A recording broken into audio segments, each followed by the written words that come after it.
You're listening to the Player Issue Podcast. Here's your host, Aaron Warwick. Hello, everybody, and welcome to episode 22 of the Player Issue Podcast. Hope you've had a great 3 weeks since the last episode. I know we have. Those of you who have been listening to the show, the last episode 21 with Joel Williams, fantastic episode it was. You would have heard at the end we mentioned a live Facebook auction. We've been really heavily going and doing all the legwork for that since the last episode, so we're really excited that one is actually coming up this Saturday. So being Friday today that this is getting released, it's tomorrow night. So 8 p.m. Eastern Standard Time, that will be going live on the Player Issue Podcast Facebook page. So make sure you get over to that as soon as possible. There's a lot of good stuff going up, and we've been doing a few little snippets here and there in the meantime leading up to that as well. So we did do a bit of a Q&A, about a 45-minute Q&A video with myself and Emma, showing off a few of the items, but also doing a bit of a Q&A and just a bit of a tips on how it's going to work on the evening. So, yep, don't forget that the event will start at 8 p.m. sharp, Eastern Standard Time, WA time 5 o'clock here. So I thought it was a good time to start it. And I don't know how long it's going to go for. No idea. So that's all going to depend on how each item goes. So those of you who haven't been a part of the Q&A, seeing how all that's gone, basically what's going to happen is on the night we will start off, say g'day, and we'll show you the first item that is up for auction. And basically we'll start the bidding at wherever you guys want to start it at. So we'll put up the first jumper and we'll say, okay, start us off with a bid, and you guys can throw a bid at us. If you don't want to, we can then start it off at a certain price and we'll go from there. And the easiest way to bid is just to comment. So we will be keeping an eye on the comments. Josh, the former host, he was on episodes 1 to 4 roundabouts. He's coming back to join me on Saturday, and he's going to bring his fancy Sony A7 camera. So we're going to have a really nice view of Emma, and occasionally myself and Josh. But yeah, so excited for that. It's going to be a really exciting night. Lots of good stuff going up for auction, as I've mentioned. You've got a long sleeve Caleb Sarong Fremantle jumper. One of the big ones is a Dustin Fletcher 2006 Anzac Day jumper, and that was match worn, and also comes with a photo of Dustin holding it for the winner. And yeah, that one is going to a really good cause. So there's a lot of fires going on again at the start of January over here in Perth. So the Perth Hills got a bit smashed. Mark Percy, the legend that he is actually donating all of the 100% proceeds. So all the profit that comes from that jumper will be going to the Lord Mayor's Distress Relief Fund, which will be assisting in the bushfires. So well done, Mark. You're an absolute champion, and it's obviously for a very worthy cause. So good job, mate, and really hope everyone digs deep for that and gets their wallets out and pays a lot of money for it, because obviously it's for a very worthy cause. So there's definitely going to be something for everyone on there. There's 25 items that are going up for auction. We'll be doing some giveaways as well as we go. Myself and Josh will just be talking a bit of rubbish. But what we'll do is we'll also, if you guys want to ask any questions as we go, so a bit of a Q&A about anything really. If you want to ask some questions as we go along while the bidding is going on, then you can absolutely do that. Basically, the bidding will just continue on until the bidding basically slows or stops. And then from there, we're going to put a minute on the clock, and we'll count down until that minute's over. Still no bids happen. We'll do a 10-second countdown, and then we'll loop that just because there is a lot of lag. And if there's no bids before the end, that's it. That auction item is over and on to the next one. So it's going to be pretty fast and furious, but it's going to be really exciting. So really looking forward to that. So make sure you jump on to the Player Issue Podcast Facebook page and give the event a like or an interest or a go or whatever it is they call it nowadays. And tune in on Saturday night. It's going to be a big night. So really looking forward to it, and I really hope you all get along and get your wallets out, because it's going to be great. I'm very excited right now to tell you about a new partner that has joined the show, Vintage Football Jumper Company. Let's hear a little bit about them right now. Remember going to the footy with Dad? Wearing your woolen footy jumper with pride, just like the players did. We're bringing the fibre back into football. We turn history into memories. Our aim is to honour clubs and eras who came before us. and to provide collectible, vintage premium footy jumpers that are designed to last a lifetime and immune from trends and imitations. Let's celebrate the very fibre of football with the return of the iconic woolen footy jumper. Our heritage jumpers are expertly handcrafted from 100% Australian merino wool and under official licence by the AFL, are rare in addition and feature the authentic sponsor woven patches and official AFL VFL patches as worn in the period. Order now. So as you've heard, Vintage Football Jumper Company under the official AFL licence, so you know they are the goods, are bringing back the heyday of Australian footy. Made from 100% Australian merino wool and crafted locally in Footscray, Melbourne, these jumper feature the authentic sponsor and AFL VFL patches as worn in the periods such as Carlton's 1987 Avco Finance jumper, as well as their 1995 jumpers featuring the Hyundai sponsor and even the AFL Grand Final patch. The current range extends out to 13 clubs. Collingwood's Spice's paper jumper, anyone? Yep. Essendon's 1982 Don Smallgoods or 1985 Newbrick. Perhaps you're after a Fitzroy 1969 or a 95 Quit patch jumper. They're all there. Fans of Footscray, Geelong, Hawthorn, Melbourne, Richmond, South Melbourne, St Kilda, the 89 Swans, and perhaps one of the most sought-after 80s jumpers, the 1987 Burswood Patch West Coast jumper, available in both short sleeve and long sleeve. Didn't hear your club? Never fear. The lads are bringing out even more jumpers very soon. Does this mean we may see a 1995 Fremantle hardjacker patch jumper? This podcast host certainly hopes so. With a great partnership comes a great giveaway. The lads at Vintage Football Jumper Company are kind enough to give away a beautiful VFL patch short sleeve Carlton Blues jumper. What do you have to do? Simple. Jump over to the Vintage Football Jumper Company Facebook page and give it a like and a share, and visit at Vintage Football Jumper Company on Instagram and give their page a follow. Once you see the post on the Player Issue Podcast Facebook page, with a jumper you can win, simply comment the word vintage. Everyone who follows all the steps will be entered into the draw, with the winner to be drawn during a Facebook live stream at the conclusion of the Carlton vs St Kilda preseason game on the 4th of March. In the meantime, head over to footyfandirect.com.au and check out the fantastic range of 100% merino wool footy jumpers. Once again, thank you and welcome aboard to the Vintage Football Jumper Company. So let's get to our interview now. I'm really excited about this one. I've been looking forward to this for a long time. This guy is the collector.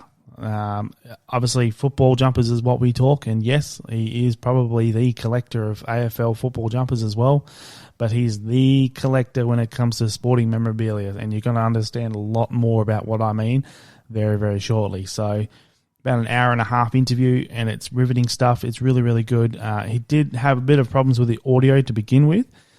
His microphone just simply wouldn't work, and I couldn't hear him at all. I thought it was my problem, but unplugged his microphone and it worked. So basically the sound comes out of his laptop, so it is a little bit odd at times, but it's good enough to hear it, and so you shouldn't have any real problems, except for occasionally there's some people who just decide to use his house, outside of his house, or the road outside of his house, is a bit of a drag strip.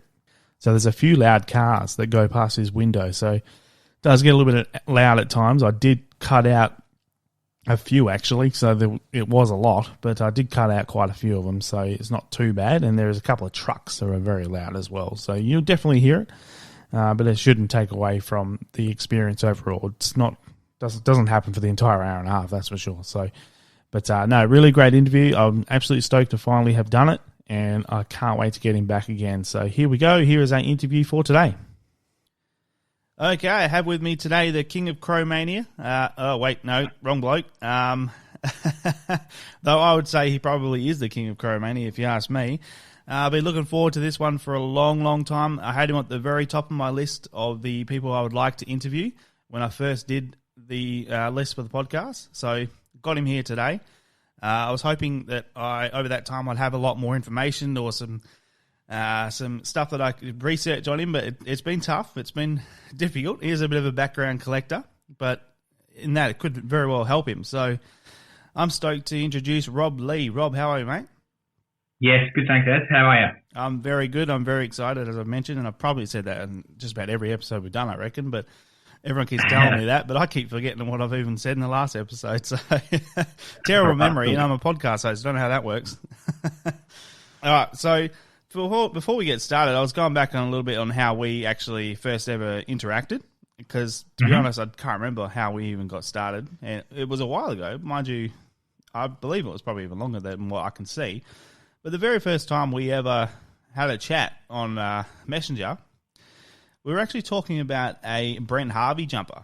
Yeah. I don't remember ever having a Brent Harvey jumper, so that must have been one that I sold and just let out of my head immediately, because I can't remember it at all, and that's something that's pretty unusual for me. But can you enlighten me a little bit? This was in February 2018, so it's 3 years ago now, on exactly what it was, because I don't remember.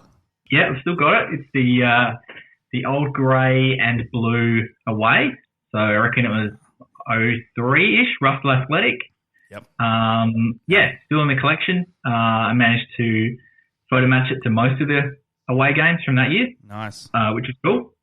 And I think at the time I really just wanted something from the guy who, just broken the game's record. So that came up. So I was pretty stoked to grab that one off you.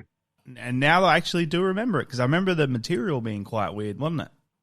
It's like I don't even know how to describe it. It's a bit like the American basketball dry fit sort of mesh, but not with holes, if that makes any sense. Sort of a stretch material, climate cool kind of thing. Yeah, I do remember it now being quite interesting. So, yeah, thank you for reminding me of that. So, that's all right. Anyway, I'm sure a lot of people have seen your name around the traps, but they don't really know a lot about you, including myself. But let everyone know, for a start, who it is you support and how it is you became to support that club. Yeah, sure. So Adelaide Footy Club, the Adelaide Crows, is my team. I guess really they just came along at a very good time for me. I was 7 years old when they came into the competition. So, just a little tack. I don't remember watching too much footy before then. I mean, obviously I would have, but, I can't really remember too much about it. But I can remember sitting in our home in Warradale at the time and watching Hawthorn Adelaide for the first time, and everyone was really excited about that in 91. Don't have much memory of the rest of the year, but that first game I know everyone was, amped about. And then, I guess it sort of just took off from there. They were the hometown team. We finally had a club in the biggest comp in the land, which was great. And, the next, a few years following that, Dad took us to a few games. We didn't go every week or anything like that, but we were able to get along to quite a few good games too. A few games in Geelong there. So Gary Ablett Senior was one of my sort of favourite players growing up. So getting to see him live was awesome. And obviously down the other end you had Mods. So he was sort of my favourite Crow at the time as well. So and just stuck with him because that's what you do, isn't it? Yeah, I know that all too well. Yeah. So you don't remember if you supported anyone before that? No, not in the sort of VFL. My grandparents were massive Glenelg supporters. Okay. But we didn't really get along to a hell of a lot of Sandful stuff. So I don't recall too much. I played a few mini league games for the Bays when I was in primary school, stuff like that. But, really AFL sort of hitting the doorstep of Adelaide was the first time I can sort of really recall watching a lot of footy. Yep, fair enough. Now, I've been admiring your collection for a long, long time now, and I'm not just talking about AFL jumpers, but we'll come back to what else you collect a little bit later, because I'm truly excited to talk about that as well. Before we get too far, though, how many jumpers do you have in your collection currently? Yeah, so I had a little bit of a look at this. I've got a few boxed away, but I reckon it's about 230. So about 120 Adelaide-ish and about 110 from other clubs / rep stuff like SA, Victorian. I think I got New South Wales. So, yeah. That's pretty impressive. I mean, I know a lot of people collect other teams, including myself, but there's always a fair, large balance between your club and the other clubs. You always, more for myself, I've always had at least probably 100 more Freo than I have other teams. At the moment, I think I've got about 200 or maybe even more than that more. So, I mean, I always found that as well with other collectors. I've always said, I've got quite a few more of my own team. But that's an interesting fact that you have pretty much the same other teams as you do have Adelaide. So that's really interesting, actually. Yeah, I guess, I mean, it's sort of an accident, really. Like, it wasn't sort of something I'd kind of set out for. Originally, when I started collecting, I thought I would go for just the really good players and try and get one of those at least from each club. Yep.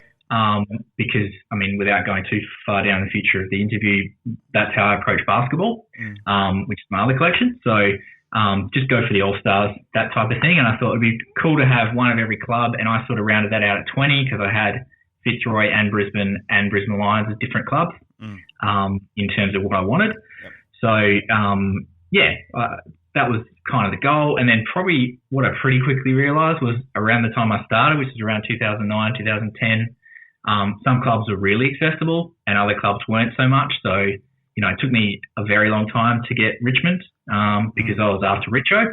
Oh, yeah. So that took me years. That was the last piece of the puzzle. Whereas clubs like Geelong, even Brisbane back then, you know, those guys were selling off quite a bit more stuff. So, you know, I probably had 5 or 6 Geelong jumpers before I had, you know, probably half the rest of the comp.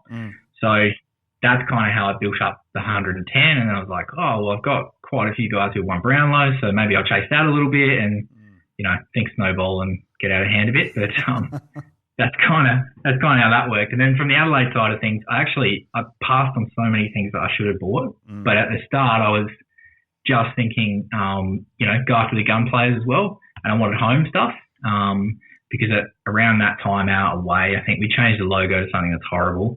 And the away games, it was that white thing with the bird head flying across it and stuff.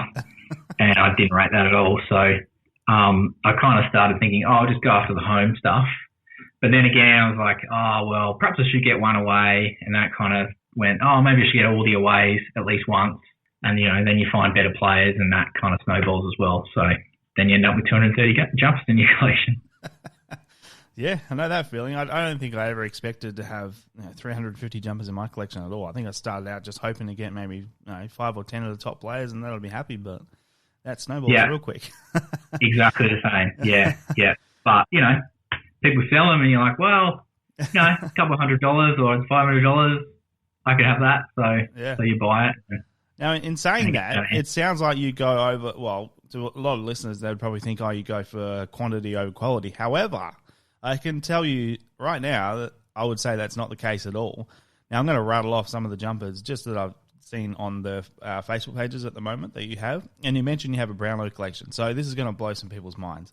So you've got Gavin Wanganeen, Port Adelaide. You've got a Greg Williams, Carlton. You've got a James Hurd, Essendon. You've got a Michael Voss. You've got Robert Harvey, Shane Crawford, Nathan Buckley, Adam Goods, Mark Rasciuto, Chris Judd, Ben Cousins, Jimmy Bartell, Adam Cooney, the great Gary Ablett, Chris Judd again for the Blues, Dane Swan, Trent Cotchin, Sam Mitchell, Gary Ablett for the Suns, Nat Fife, which I'm jealous of, and a Dangerfield. Now that's just a Brownlow collection. Now if that didn't blow people's minds, then there's a hell of a lot more that will. So obviously, by going off what I've seen, you do go for quality over quantity. Is that correct? Yes. Yep. Yeah, always looks to try and get the best kind of player possible. And sometimes I'll pick a specific thing, like I was saying before, the Brent Harvey thing, you know, broke the record. I thought that'd be cool to have. I mean, he's obviously a gun player, but I've got better players for the Kangaroos, like Carey and guys like that. But I just thought, you know, if there's a specific kind of moment or something like that that takes my fancy, I'll try and grab one of those as well. And then in addition to those Brownlow guys, you know, I'll try and grab other, like Pendlebury, you know, players who are of that same ilk, but maybe haven't quite won the award. So I've got a few like that as well. Yeah. And I'll just, before I get too far again, everyone asks me, well, some people come in and say, oh, I've heard you're the premier collector of Australia. I'm talking about myself. And I laugh at that every single time. And obviously they probably haven't heard of you or haven't done a lot of research on you, but I tell every single person who says to me that they think I'm the premier collector in Australia, I say that is an absolute lie. For a start, there's a few more anyway. But if anyone's to have a look at anyone's collection and say, oh, they are the number one collector in Australia, I always say Rob Lee is the number one collector. And I just have to look at some of your stuff and just marvel at it and think, good Lord, like that is incredible stuff. So anyone who's listening, you need to check out Rob's stuff. Now, when can people check it out for a start, Rob? I know it is hard to find you sometimes, but I did happen to find you have an Instagram page.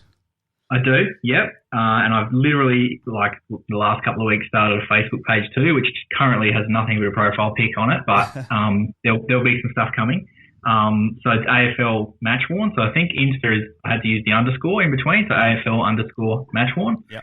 And if you just look, if you use the search function in Facebook and just look up AFL match worn, you can find it there as well. So I'm hoping to start as we photograph more of this stuff. Because I moved a couple of times in the last 18 months, and I was like, I really can't be bothered unboxing all these things like over and over and over again. So I'm still pulling stuff out of, boxes and things like that. But because basically once they go in, they generally don't come out very often of the collection. So it's not like I'm trying to, wholesale look to sell these things on. So I packed them up and hadn't really gotten around to it. We've got a little tacker running around too, so that makes things very hard for time. But so you can find them on those platforms. As I take some more photos, more of things will get up there for sure. And I implore everybody to go and have a look. There's not a lot on there at the moment, but I guarantee you once we've had a chat here, there'll be a lot more coming up soon. And I think everyone will really enjoy seeing your collection because I know I do. It's incredible. Funny thing is, you mentioned Gary Ablett before, Gary Ablett Senior, and I don't know anyone with a Gary Ablett Senior jumper in their collection, but I know you've got one, at least one. Yeah. Is it just the one? Just the one? Yeah, just the one. So I've got, I'm not that lucky. Yeah. I've got the 95 Victoria jumper. So he was the captain that day. I think they flogged us, to be honest, that day. SA, poor old SA got a hiding, but that was the Ted Whitten sort of the beginnings of, I guess, what then morphed into the memorial kind of game. Yeah. That was when he went round the ground. And Gary kicked, I think, 4 goals that day and played in probably the greatest forward line you've ever seen with Plugger. And a few other blokes, but, that's a fair start. Yeah, he played Yeah. So I've got that one. They did wash it, but thankfully there's still a few mud stains and things that didn't quite come out of that one. So not a super difficult photo match to that game. Yeah. And being the captain and the star that he was, there's a few photos around. So I was pretty lucky with that. I think they auctioned the whole set. I've never seen another one, so I don't know where the rest of them went. But that was framed up and auctioned off to a lady in somewhere in Victoria. And she was good enough to unfurl it and send it to me, which is nice. Unbelievable. Is that the game that he kicked the goal over his head? I couldn't answer that. I'm sorry. I'm not sure. I'm sure he did quite a lot of miraculous stuff in those games. Yeah, that's incredible. That's incredible. Just to have that jumper is insanely good, but that just leaves me speechless, really. I've never seen another Gary, which is incredible, and you have one sitting in your collection, which, is unbelievable. Well, I can see it on your... Well, can I see it? I can see it, yes. I can see it on the post you made on Facebook a while ago, so it's just beautiful. Unbelievable. Anyway, enough drooling. So you've got just incredible quality everywhere. Everywhere you look is just quality, quality, quality. You've got another State of Origin jumper as well. Have you got Juddy's 08 State of Origin game? Jumper? I do, yes. Yeah, so Chris swapped his Guernsey with Kane Corns after that game. And then probably, I don't even know how much longer later, probably not much longer, Lucy, Kane's wife, auctioned that on eBay for their charity. Oh, yeah. And that went to a collector in Western Australia. And I was able to get that off him, I reckon it's going on 5 years now. So that was cool because, the what was the other team called? All Stars or whatever they called them. I've seen a couple of those pop up, but I'd never seen legit Victoria one pop up before. So, and obviously, you're looking at like highest quality in terms of Chris Judd. So, I snapped that one up pretty quick. I was very happy with that purchase. And again, there's lots of photos and stuff of him from that game, and a few little loose threads in the swoosh and bit of dirt on it. So, yeah, beautiful. And also with that jumper, is the number Yeah, I struggle when people struggle with that, but I can't say it myself at the moment. Isn't the number is a heat press because it looks like it?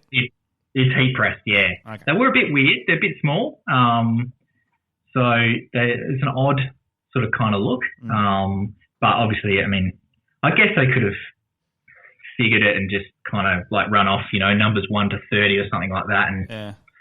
But I suppose they really needed to figure out the guys who were going to play, what their size was. Yeah. Does Chris get 3? I can't remember who got 3 in that game. Maybe Jimmy Bartell or someone took it off him, or 5 actually would have been then. So yeah, it was, yeah. I don't know, maybe Mitch took that off him. Sam Mitchell might have done that. So yeah, I can kind of see that. But yeah, it would have been nice if they'd subbed it. But is what it is. That's what they wore. So yeah, that's all that matters really. And I know a lot of people think heat press jumpers aren't as nice or whatever, but it's all about the story and what the game is on the day that really makes it. Yeah. And for me, that's one of the highest ones you can get quality-wise. So who cares? It's beautiful. And yeah, the old Nike template did look very nice in the Victoria jumper. I do like the big V on the old on the old Nike sort of prior to going to that sort of wetsuity kind of stuff. Yeah, I agree with that. I really do like the old Nike stuff. The old Nike stuff's fantastic. The newer stuff, not so much. But yeah, no, I agree with that.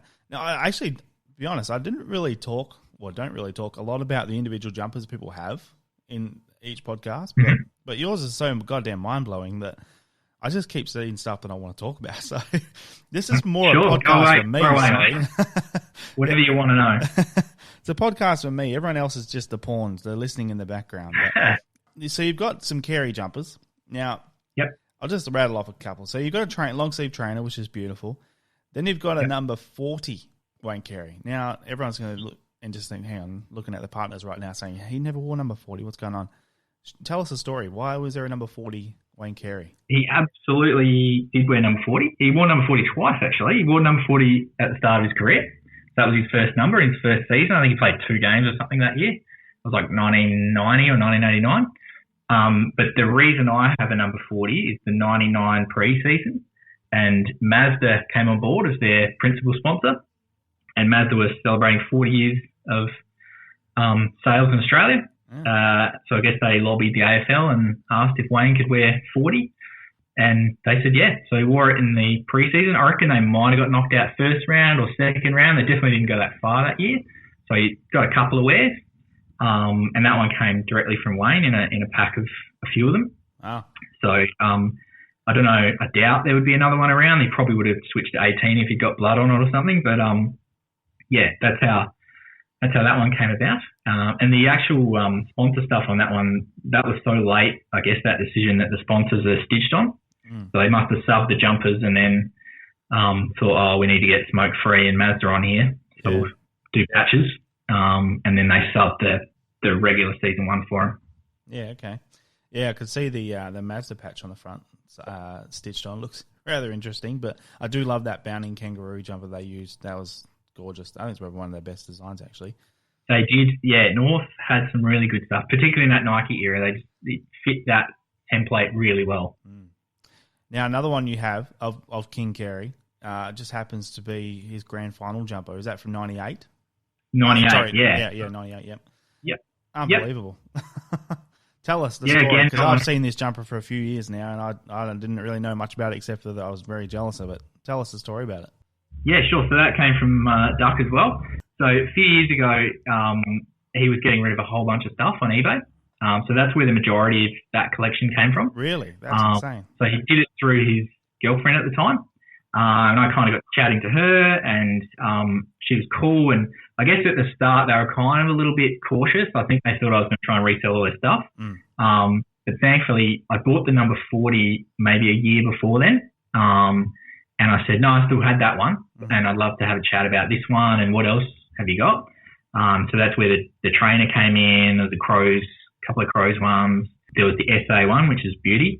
And we did a bulk sort of deal. And Wayne rang me, as he said he would, to say it was, for provenance, I guess. So he rang me on the grand, what was it? Your year, actually, Fremantle, 2013 grand final. Oh, yeah. He rang me that morning. We had a quick chat. He funnily enough, he had tickets for the game, but he said he wasn't going to stick around. He was going to go to a mate's barbecue. So must be nice to just have free tickets to the grand final every year and do whatever you want. But he was really good actually. Yeah. So bought a whole bunch of stuff. They sent it over. Couldn't be more happy with it. All really nice stuff. And I've managed to. He did wash it, which he said he didn't, but I 100% know he did. It's still a bit dirty, but there's a little mark under one of the sleeves that you can also see in the video footage. He got in a tussle on the boundary line, I think with James Tyson or something, at one point in the game. And, there's a bit of dirt transferred. So that's evident in some photos. So, all right. So cool. That's unbelievable. You've blown me here because I knew there was obviously a great story that comes with a Wayne Carey 98 grand final jumper, but the fact that he called you and you had a chat with him about him and he got sent a bulk lot, I mean, good Lord. I mean, you mentioned he had a bulk lot. It was great. He sent a photo as well and signed it personally, but we didn't even speak about that. So, yeah, he was really good. I think he appreciated that someone was going to appreciate his stuff. Yeah, unbelievable. And I know for a fact that you certainly do because, they're all still there, still in the collection. That's 8 years later. 100%. So. Yeah. And a lot of people will be jealous that you have one or two Careys. You've actually got 7 in your collection. Is that still the right number? Might be 8 now. I did get another. I got a 2000 pre-season. Yeah, that would be after that. Crazy. So yeah. So I'm being extremely lucky. Timing, I guess. Good timing and 8 Careys. Now, to be honest, when I've seen your name pop up a lot, all the stuff you have and the quality you have, which I've just rattled off, just a couple of them, I would have probably thought 50-year-old billionaire, probably, or millionaire. But obviously, I've been chatting to you a little bit, and I can see you're nowhere near that. You're quite young, actually. You're probably about the same age as me. I think, if I do my maths correctly, I'd say you're probably about 36. Is that right? 37. 37, close. Just January. Turned 37. Yeah, pretty close. So that's unbelievable. Like, good Lord. Young collector, I'm still going to say young because as long as you're close to my age, you're still young as far as I'm concerned. So that we'll go with that. That's fine. So, I mean, that's just unbelievable to have the stuff that you have in your collection, which I've just rattled off, is insane. But there's just a lot more that we got to get to. So we'll move on a little bit because there's a lot of questions I still got to ask you. Sure. I didn't actually expect to ask you so many questions about individual jumpers either, but here's what it is. When you've got that's all right. We might as well cover it. What is the oldest jumper you have in your collection?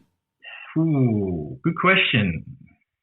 I reckon, so I probably should have said earlier, but I tend to stick to AFL era. That was another kind of caveat of what I wanted to do, just I guess because Adelaide came in almost at the start of that, and that was sort of, I kind of think of the game now as AFL era, so 1990 and post. The only one I have from prior to that is a Gary Lyon Drake 88 Melbourne Demons. And really the only reason I have that is because I haven't found a 90s Gary Lyon home. So, but that was pretty cool. That was, I think, a guy from the Coterie or something. There was a halftime function that Gary was speaking at in a Melbourne game. He was injured a lot that year, and they flogged off one of his Guernseys. This guy bought it, and I bought it off him. He was good enough to write a letter about how he received it. So that was pretty cool. So that'd be the oldest. Otherwise, it'd be that Duck 1990 New South Wales Guernsey from 1990, obviously. So that was the famous game where I think they might have stolen a few Victorian players and had them come up. But they beat Victoria at the SCG, I think it was, in a wet affair. I think Longmire might have kicked like 8 or 9 goals that day too. So. Good Lord. You're actually a lot like me in the fact that, you're about the same age. I mean, we also kind of just stick to AFL as what we collect. So that's interesting to know that, actually. Have you had the Melbourne boys come after you for that 88 Gary Lyon? Or do they know you? Yeah. One of them had a chat. But all been very respectful so far. So, yeah. No, at this stage, we're not looking to move that one on. But, you never know. You never know. Exactly right. Something else could pop up. And I actually do know that Dave actually does have a 90s Gary Lyon because I managed to hook him up with it. So it could be something there. Yeah, potentially. So actually, the next question was going to be your favourite era of jumpers. So I'm guessing your favourite era was probably the 90s, is it? Yeah, I think so. There was some shockers, but overall, the 90s was good. I love a Seacom woolly or acrylic. Yep. I guess that's sort of, heartland of footy kind of stuff. I do love sports wool as well. I think they were a really nice Guernsey. They do fall apart pretty easy, but Lena does. But yeah, they're beautiful. So that's sort of when Adelaide were wearing sports wool, even though they were badged out at us, they were still sports wool, 97, 98, that kind of era. Yep. You can find those that aren't too badly beat up because they do get shredded and they pill, and they're not the best in terms of, sticking together, but they're in terms of how they look when they're new, they're a beautiful jumper. They are. So yeah, I'm a big fan of those. And for clubs other than Adelaide, the Nike 90 stuff, when they had the template from about 98 with the elastic side panels up and through until I think it was around 2003, 2004 that they kept that version of it. That version was pretty cool. And all the clubs, Carlton, Port Adelaide, North Melbourne, they look pretty schmick in those. So I was a big fan of those. They feel really nice. They're a beautiful jumper. Yeah, they are. So you're right. I think 90s are great just in the fact that, they did have a lot of different types of material they used, etc. But they had a lot of different designs and things like that. And it was definitely a very 90s design-wise. But I love that. Like the Lightning Carnivals and the Anzac Carnivals and things like that. They brought out just this incredible array of different weird designs, but they definitely make a cult following out of them, and I think it's great. Like more color for me, the better. I'm a very colorful person. Well, I'm not. I'm wearing black, but I'm a very visually color person, so I love just colors everywhere. Like I've got Philips lights all over the place, and it's just colorful in my house at all times. So yeah, but to look back in the 90s and all the great designs and the colorful stuff they had is, for me, it's my favorite as well. It's an iconic kind of era. And I think sublimation opened the doors for so many different things that you could do with a Guernsey, that people just kind of went nuts. A bit like, I guess I liken it sometimes to the NBA. Like they went crazy with those big animal designs and horsey heads and, cartoon rockets and all sorts of weird stuff. And then by the mid-2000s, they'd sort of gone, okay, we're over this. We're going back to normal, traditional kind of style. Footy was a bit the same. It was just like, we can print. We do whatever we like. Let's make it simple. Yeah. Makes sense. Exactly. All right. So you've told me a few great stories about how you picked up some of your jumpers. Now, is there any other crazy ways that potentially you've picked up something? Is there anything that's come up that you didn't expect that maybe has blown your mind a little bit and something you can share? Yeah. Just trying to think. Right place, right time has happened a lot to me. And I guess early on, 2010, even though clubs were having auctions, things like that, and all those jumpers were selling, it felt like there weren't a heap of collectors around. Definitely the marketplace groups, Facebook has opened that up, astronomically for people. So prior to that, you're your Gumtrees and, eBays and that sort of thing. I did end up getting a Modra, which I was really happy about. So a 95 Modra. And I was talking to that woman and she was getting hounded by a bunch of people at the same time. And we eventually worked out, she actually worked with my father-in-law.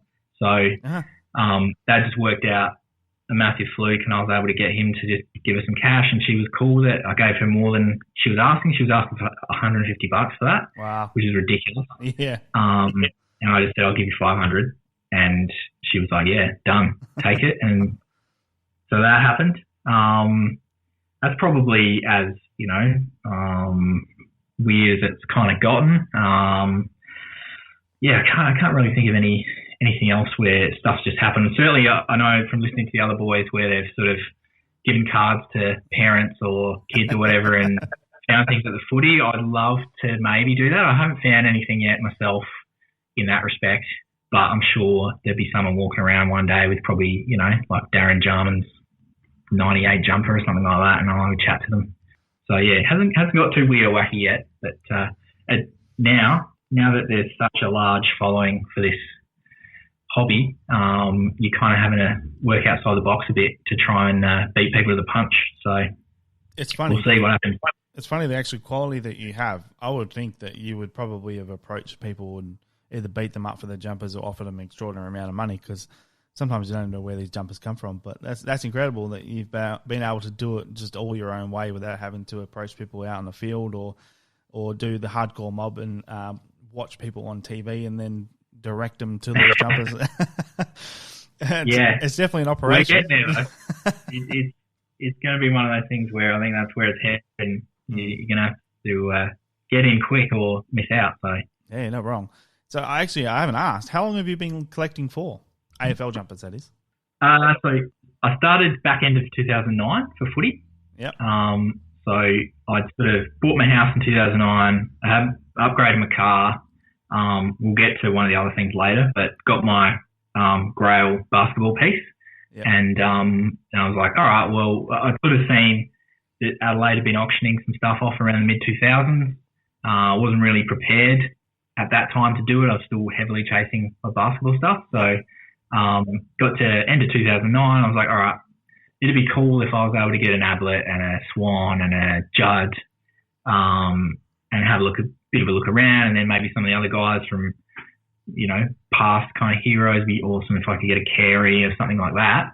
Not really knowing like where this would take me or how long it would take or how hard those things would be to get. And yeah, so I just kind of started there and hit up all the, the different trading posts and things like that and grab whatever I could. And it turns out that was a good time to start, because the flood of people who've come in recently, I wouldn't want to be starting in this environment. It's so hard to get a foothold and get some great stuff. Yeah, that was my next question. Did you find it was a lot easier back in those days to find stuff and to go 100%. after? Yep. Yeah, so much easier. There was stuff that would stay on Gumtree, for a week. Yeah. Whereas now, if you've got a Darren Jarman 2000 jumper up, that's not staying on Gumtree for a week. That's going in 5 minutes. Yeah. So, especially at $250. So, yep. Yeah, it's just, it's great for the hobby, but then there's upside and downside. Your collection's worth more, but it's harder to find stuff. So, yeah. I think eventually the flood is going to kind of decrease that value with things as well. Obviously, with a lot of stuff you have, it won't probably ever. Yours will increase without a shadow of doubt, but a lot of the newer modern stuff, I think it's going to decrease because there's just so many people collecting the same thing now. It's not going to make it quite as valuable or as desirable. Yeah, no, I'd agree with modern stuff, especially when they're wearing up to, if you go Indigenous and retros and whatever else they're wearing, they might be wearing up to 6 different sets of Guernseys. Yeah. A lot of them wear 2 per game, so there's going to be quite a few variants out there. I always thought when I started collecting that anything you buy at auction, you can expect to not get that back. Definitely. Because secondary market is much lower. So the secondary market now for stuff, depending on the club, I guess, but I think you're going to start to see there's a glut of Guernseys in the marketplace, and, people will be able to much easily find their Robbie Grays or their, even big name players now that command a bit of coin, like how many years has he played for, how many Guernseys a year do they wear, how many people just want one of them, as opposed to like yourself with Mundy or someone like that who's got a ton of those. So it's going to be interesting, but I reckon, your pre sort of mid-2000s stuff where they're only, Adelaide was sort of wearing like one Guernsey a year just about, even as late as like 2010. If you get any of those, they're hammered. They're absolutely flogged. So they might have had 2 if you're lucky, the blood spare and the one they wore. So anything after about then, when mass production kind of hit, I think, just buy it to keep, I reckon. Yeah. Basically, from what I can tell, is basically anything in the last 10 years or so, if you really want it, you can pretty easily find it. And as long as you got the cash, you're not going to have too much trouble getting it. So, I think anything pre that, even especially 2000s, then you're going to have real trouble. So that's where the value lies at the moment, I think. But interesting to see what's ahead, to be honest. Yeah, definitely. Yeah. And how many clubs are cottoning on to, the fact that Guernseys are worth a bit of coin. And I know last year was an interesting year in terms of like the pandemic and what can you get away with selling? Are we going to have to wash all these things? How many of them get caught up in the hub? And, I think people still are talking about Geelong Grand Final jumpers like the season's almost started again, and it's, they still haven't received their ones from the last game of last year. So it'll be interesting to see what kind of effect all of that has on this season, and whether clubs go back to the traditional, all right, we'll probably auction them. Some of them will be dirty, or whether the AFL goes, nah, the mandate, wash all this stuff, because we don't want to be the ones that shut the country down again. Yeah. Well, that's been Frio's stand for the whole time. Like, I've always said, hey, can you start not washing them? And before, pre-COVID, just pre-COVID, I did a poll on my page running basically, would people rather see them washed or unwashed? And I'd say it's pretty well 90-odd% said that they want them unwashed. So that was going really well. And I passed it on to the club and they said, oh, okay, well, yeah, cool, we'll look at doing that next year. So I was all excited, stoked. Yes, you beauty, we're finally going to get some unwashed Freo, because that hasn't happened in 20 years, I reckon. And unfortunately, COVID happened and they said, not going to happen anymore. So that shut that down. So, yeah, it is interesting to see what all the other clubs are going to do as far as, not washing them, because, like yourself, we'll get into it a little bit more later because I do have a few questions about it. But yourself especially, photo matching is a big thing. So unwashed is really the gold mine for yourself as a collector or anybody really, because unwashed stains and things like that you can then go and watch a game on TV and go, look, same stain that I have on my jumper. That's where it's at. That's exciting. Everyone can have a washed jumper that just looks like a brand new jumper and go, this was worn in that game. Okay, yeah, that's exciting, but I just wish it had something on it to show that and you could see it and prove it. But yeah, for sure. The clubs, more recently, clubs like Geelong and things like that, sort of going back mid-2000s that weren't washing, they were selling dirty Guernseys every few weeks. They just look amazing, and yeah, they stink and you got to air them out and all that kind of stuff. But for me, like unwashed, I'd even prefer unsigned, to be honest. Like just exactly, I want it exactly as it came up your back. Yep. So whatever happened, if you tore it, cool, that's fine. If it got blood on it, if it, if you got paint transfers, any of that stuff, that's how I want it. In a perfect world, like yourself, Adelaide washed theirs, which is frustrating. More recently, though, we've had the little watermarks and things in them. You can kind of like position things with photo matching and things like that. So, that's helped a little bit. But, it does make it very tough now when they're printed. So they're all identical virtually. You're really relying on how they cut it up or how have they sewn it. Are there any loose threads if they're washing them? So, yep. Yeah, I mean, I'm 100% with you. I prefer it came out dirty. But I also understand, One day, hopefully it'll come back. Yeah. I think clubs will start realising again that people will pay more money for the ones that are filthy as well. So eventually they'll have to, hopefully come back to the unwashed stuff, because if they want to make more money, that's a good way to do it. Because I know I'd pay a lot more money. Yeah. Oh, so would I. Especially, and the other thing that just frustrates the hell out of me with clubs is they just put stock photos up. Like, take a photo of the thing that I'm buying, and show me what I'm buying, and give it to me in reasonably high res, so that I can then go away and do the research. Because if I'm looking at Port Adelaide and they're selling auction items, like I want to know, is this the Guernsey Robbie Gray kicked the goal to win the game in, or is it just some Guernsey that he wore in another game throughout the year? Stuff like that. I want to know that stuff. Yeah. And that's why like 90s is so good, because you can almost guarantee. Like my Modra, I pretty much haven't found a photo that he wasn't wearing that. So I think he wore it the whole time. Wow. So, you look back to stuff like that and you can pretty much guarantee you can find when they had milestones, or if they had a big game, kicked 10 goals, whatever, stuff like that. That counts. Like, clubs probably need to realise that. Like, if someone did something amazing in it, you're going to get more, maybe even up to twice as much. Yeah, so, 100%. Have a think about how you present those things, and do them in a way that collectors are going to, recognise that, oh, this is the item that this person did this in, and I want that. Yeah, you're not wrong. And using Robbie Gray as an example, so when people are looking at that and they see the picture they put up is a headshot of Robbie Gray instead of the jumper, there's collectors like us who would then think, we know that they wear multiple jumpers throughout that game. So what we don't know is he wearing that jumper when he kicked the goal, or is it the jumper he wore in the first half? That puts doubt in our minds, and we don't want to spend more money.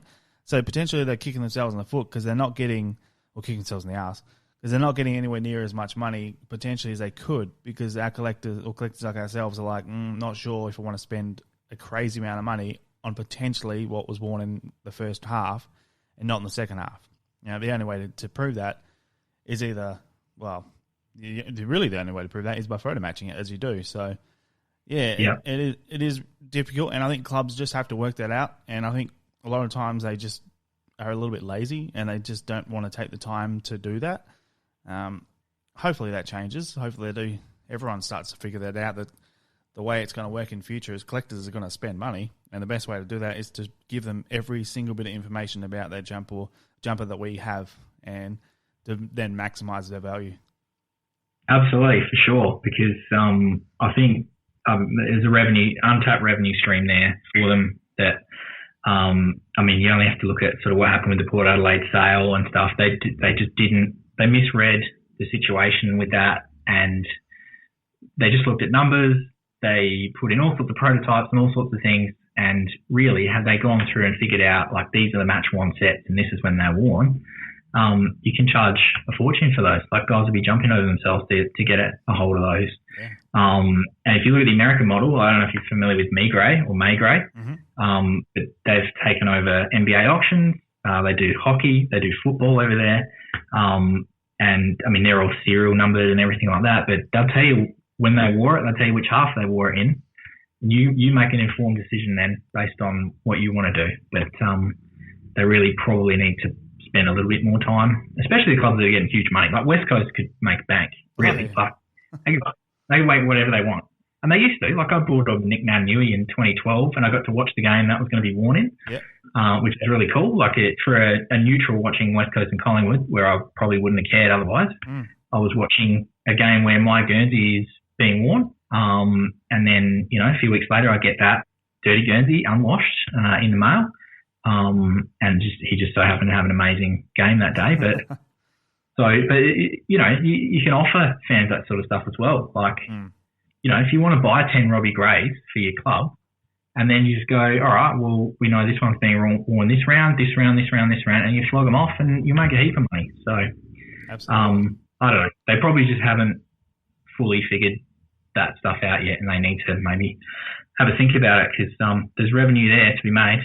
I think the problem with West Coast is they make too many promises to their sponsors, I believe. And so they then go and hand all the jumpers out to the sponsors and partners and things like that, and they have nothing left to sell, which is a huge mistake, because the sponsors are paying anyway. Like, they don't have to give them the jumpers. So I think they've just got a few little changes that they have to make to get into the market. But what you were mentioning before with the nickname, that was one of the greatest things that I've seen clubs do, which was what you're talking about is the Dirty Guernsey program, I believe. And what that is you'd have the opportunity to purchase a jumper, get a specific round, and then you get that jumper. And you're screwed if they don't wear the jumper that round, unfortunately, but it is what it is. But you kind of got to hope that they have a cracking game. And that was a great idea. I mean, it wasn't expensive either, though, was it?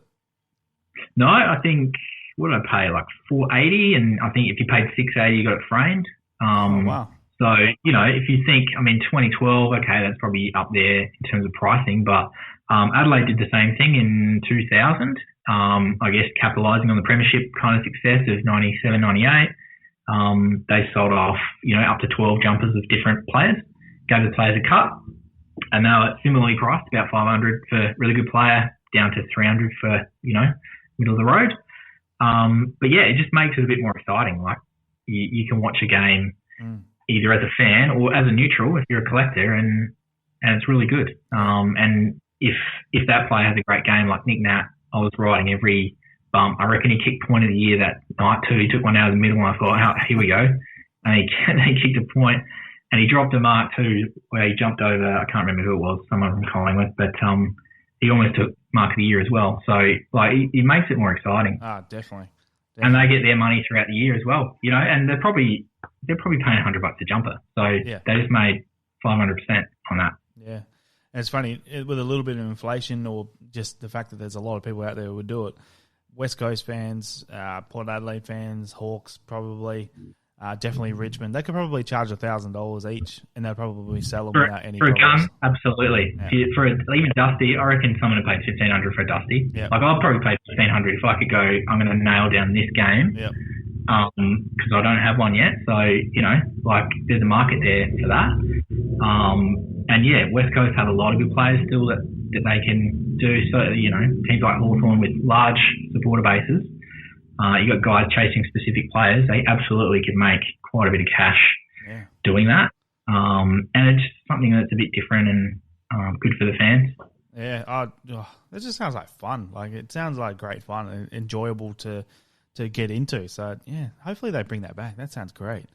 But also, you mentioned before the serial number thing. Now, I actually brought it up in a bit of a competition that I think Instagram was running with Telstra, I believe, at the time. And David Mundy's, obviously I'm on his page. I'm on just about everybody's page. But I brought it up on his page where they were asking what the best ways to use Telstra technology would be. And I mentioned that the NBA did the serial number thing. And I said, how great would it be for collectors like us to be able to scan the jumper and see all the details of the game that it was worn in, obviously the scores, how many disposals they got, goals, etc., etc. Just even the fact that it was worn in that game. And I won that competition, which was really cool. Oh, nice. And then I did see that. I didn't see you won, though. Yeah, I was shocked. I mean, I thought it was a winner because I thought it was a really great idea, but I stole it. Yeah. But but no, I thought, geez, this actually it does sound really, really good. It sounds exciting as hell to me that you can go and scan the GPS pocket or wherever, and it will pop up with all these details, just like the NBA does. Because I know when I see an NBA jersey with a serial number, I'm like, oh, what is it? Like, what's it going to tell me? And a lot of the times it doesn't tell you anything because a lot of times they just forgot to do it back in the earlier days when they started doing it. But when it does pop up with all these details, it's like, oh, this is super exciting. So for that, it's something like that to happen in the AFL, that again would add an extreme amount of value, I believe, into these jumpers. For sure. Yeah, if you could, I was thinking about this the other night, if you could figure out a way to put a chip in there, so like tag it prior to them, leaving the change room, and all you have to do is put gates, like there are RFID gates in just about every shop in Australia, at the end of the tunnel, and they walk through it, triggers it, they walk back through it, triggers it again, they come out at half time with a new jumper, triggers the next one. You know, you're potentially looking at the ability to track which half it was worn, all of that stuff. You could heat map, do whatever. That would be awesome. That'd be amazing. That's actually exactly what I said with Telstra as well. I said this is a great way to use your technology because you could use heat maps and things like that where you can track exactly where everyone's been and you can say, hey, look what our technology did with 5G, etc. At the time, that's what it was. And they were like, oh, yeah, this is actually a really good idea. So, yeah, we had a little bit of bounce off with ideas with that, so hopefully something happens, but I wouldn't hold your breath. But I like the idea myself personally, so let's just... Yeah, just be about getting it cheap enough to make it, like, to add value, you know? So, like, if it's very expensive to do every Guernsey, then it's not going to be worth it. But if they can do it in a cheap enough way, then 100%, like, why wouldn't you? Yeah, that's right. I think the clubs have got to see the value, which is the hard part. 'Cause, I mean, it's not expensive. Like, it probably is for the technology that they use. But if it's just basic stuff, like adding your game details and things like that, like I've done that myself with some of my stuff. Cheap as hell, just a couple of bucks here and there, and you just got to take the time to just enter it all in, which isn't hard, and it's rather exciting. So, obviously, you wouldn't want it so you can change all the details, and then people just go start taking the piss. But you got to be able to lock it in. But you can lock them. Yeah, you definitely can. So yeah, I think it's exciting for the future. Possibly something like that could happen, and that, again, it's just going to increase value for sure. That'd be awesome. What did you win, by the way? It wasn't anything amazing. It was just a team sign. I think it was 2019 team sign jumper. So it didn't last in the collection very long because I'm not really one for the team sign stuff, unfortunately. Sure. Yeah, I think that's the other thing actually. Just while we're on it, like, clubs need to understand that like team sign stuff is not the way to go. No. Unfortunately not. I mean, you see every day at least one of your team's team-signed jumper in a frame chucked up and people aren't getting $150 for them. So, sadly, it is what it is now. When you can all go, well, not so much anymore, but when you could go to the club and get them signed yourself, that was a bit more exciting than just getting a jumper that was already team signed. And even if you're trying to sell the ones you got done yourself, you'd get bugger all anyway. So team signs, unfortunately, just about gone now. Yep, definitely. Yep. So, all right, we've been beating around the bush for quite some time now, but it's here, and I'm excited because I'm a huge basketball fan myself. I'm actually wearing some Perth Wildcats game-worn 2016 Heritage Round shorts, so I'm geared up for this. Oh, yeah. Which one? Which Heritage Round was it? What throwback? Is that the 195? This is early. This is the Swan Gold throwback. So okay, like 90, 91, 92. Yeah, exactly. Oh, yeah. So I'm stoked. I do actually have a couple of those jerseys game worn as well. I think I've got Jesse Wagstaff and I've got a couple. Matty Knight, Jesse Wagstaff, and Everett Bartlett, where they actually spelled his name incorrectly, so that was entertaining. Did they sub that on? They did. Or was that heat press? Oh, no. It was all sublimated, yeah. So I picked it up, and I was like, who the hell is Bartlett? And I was like, oh, this must have been a factory second or something. But I watched the game, and, yeah, he wore Bartlett the whole game. Oh. It's embarrassing. Yeah, it was very embarrassing. But, anyway, why are we talking about basketball? So the reason we're talking about basketball is because you have, definitely in Australia, the most premier collection I've ever seen, and possibly out in the world. You're definitely up there as well.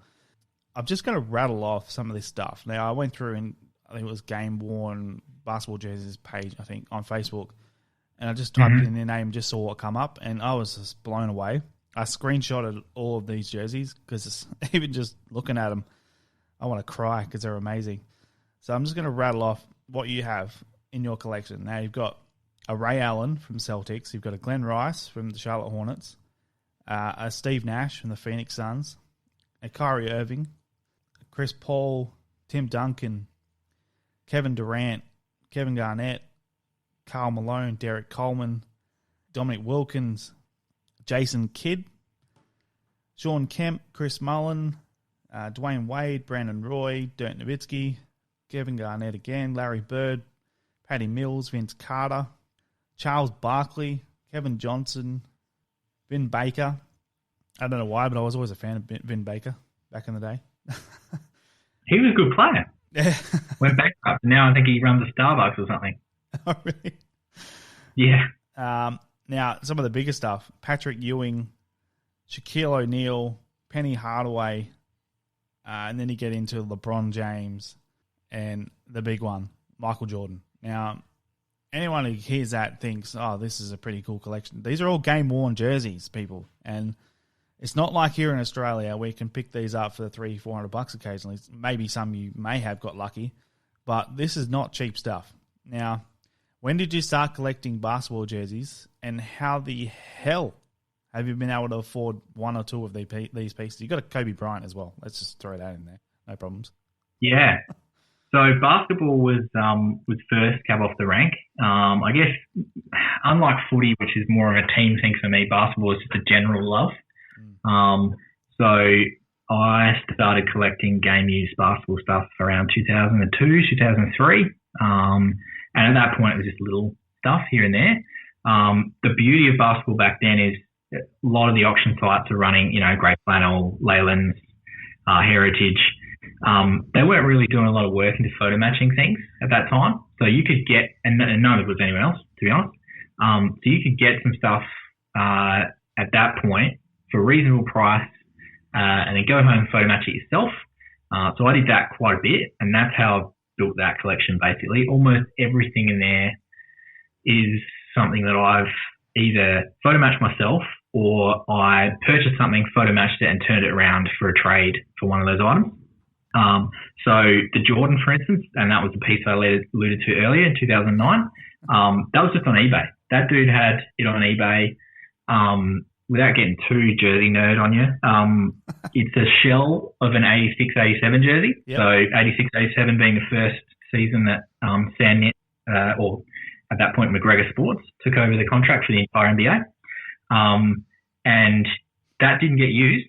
It stayed blank and then got attributed with the vinyl heat pressed back then Chicago. That got laid up as Jordan. I know that because of the arc of the name and a few other things. They were different in those years. And then that's been photo matched to some shots in 89-90 season, including the little, I don't know if anyone collected cards, the collector books. Do you remember those? Yep. These little like card-sized books that had a bit of information. So on the front of that, they usually had a full-size sort of, chest and head shot, torso shot. It's been photo matched to the front of that. So I reckon that got used for the first half of the year. I like it hammered. So, and that guy, he knew what he had, but he didn't know, super the extent how valuable it was. And in 2009, you could get a Jordan. I think the most that anything was going for at that point was about $17,000. And I know a guy who has that jersey I've just spoken about, $17,000, and photo matches the whole 86-87 season, including the dunk comp.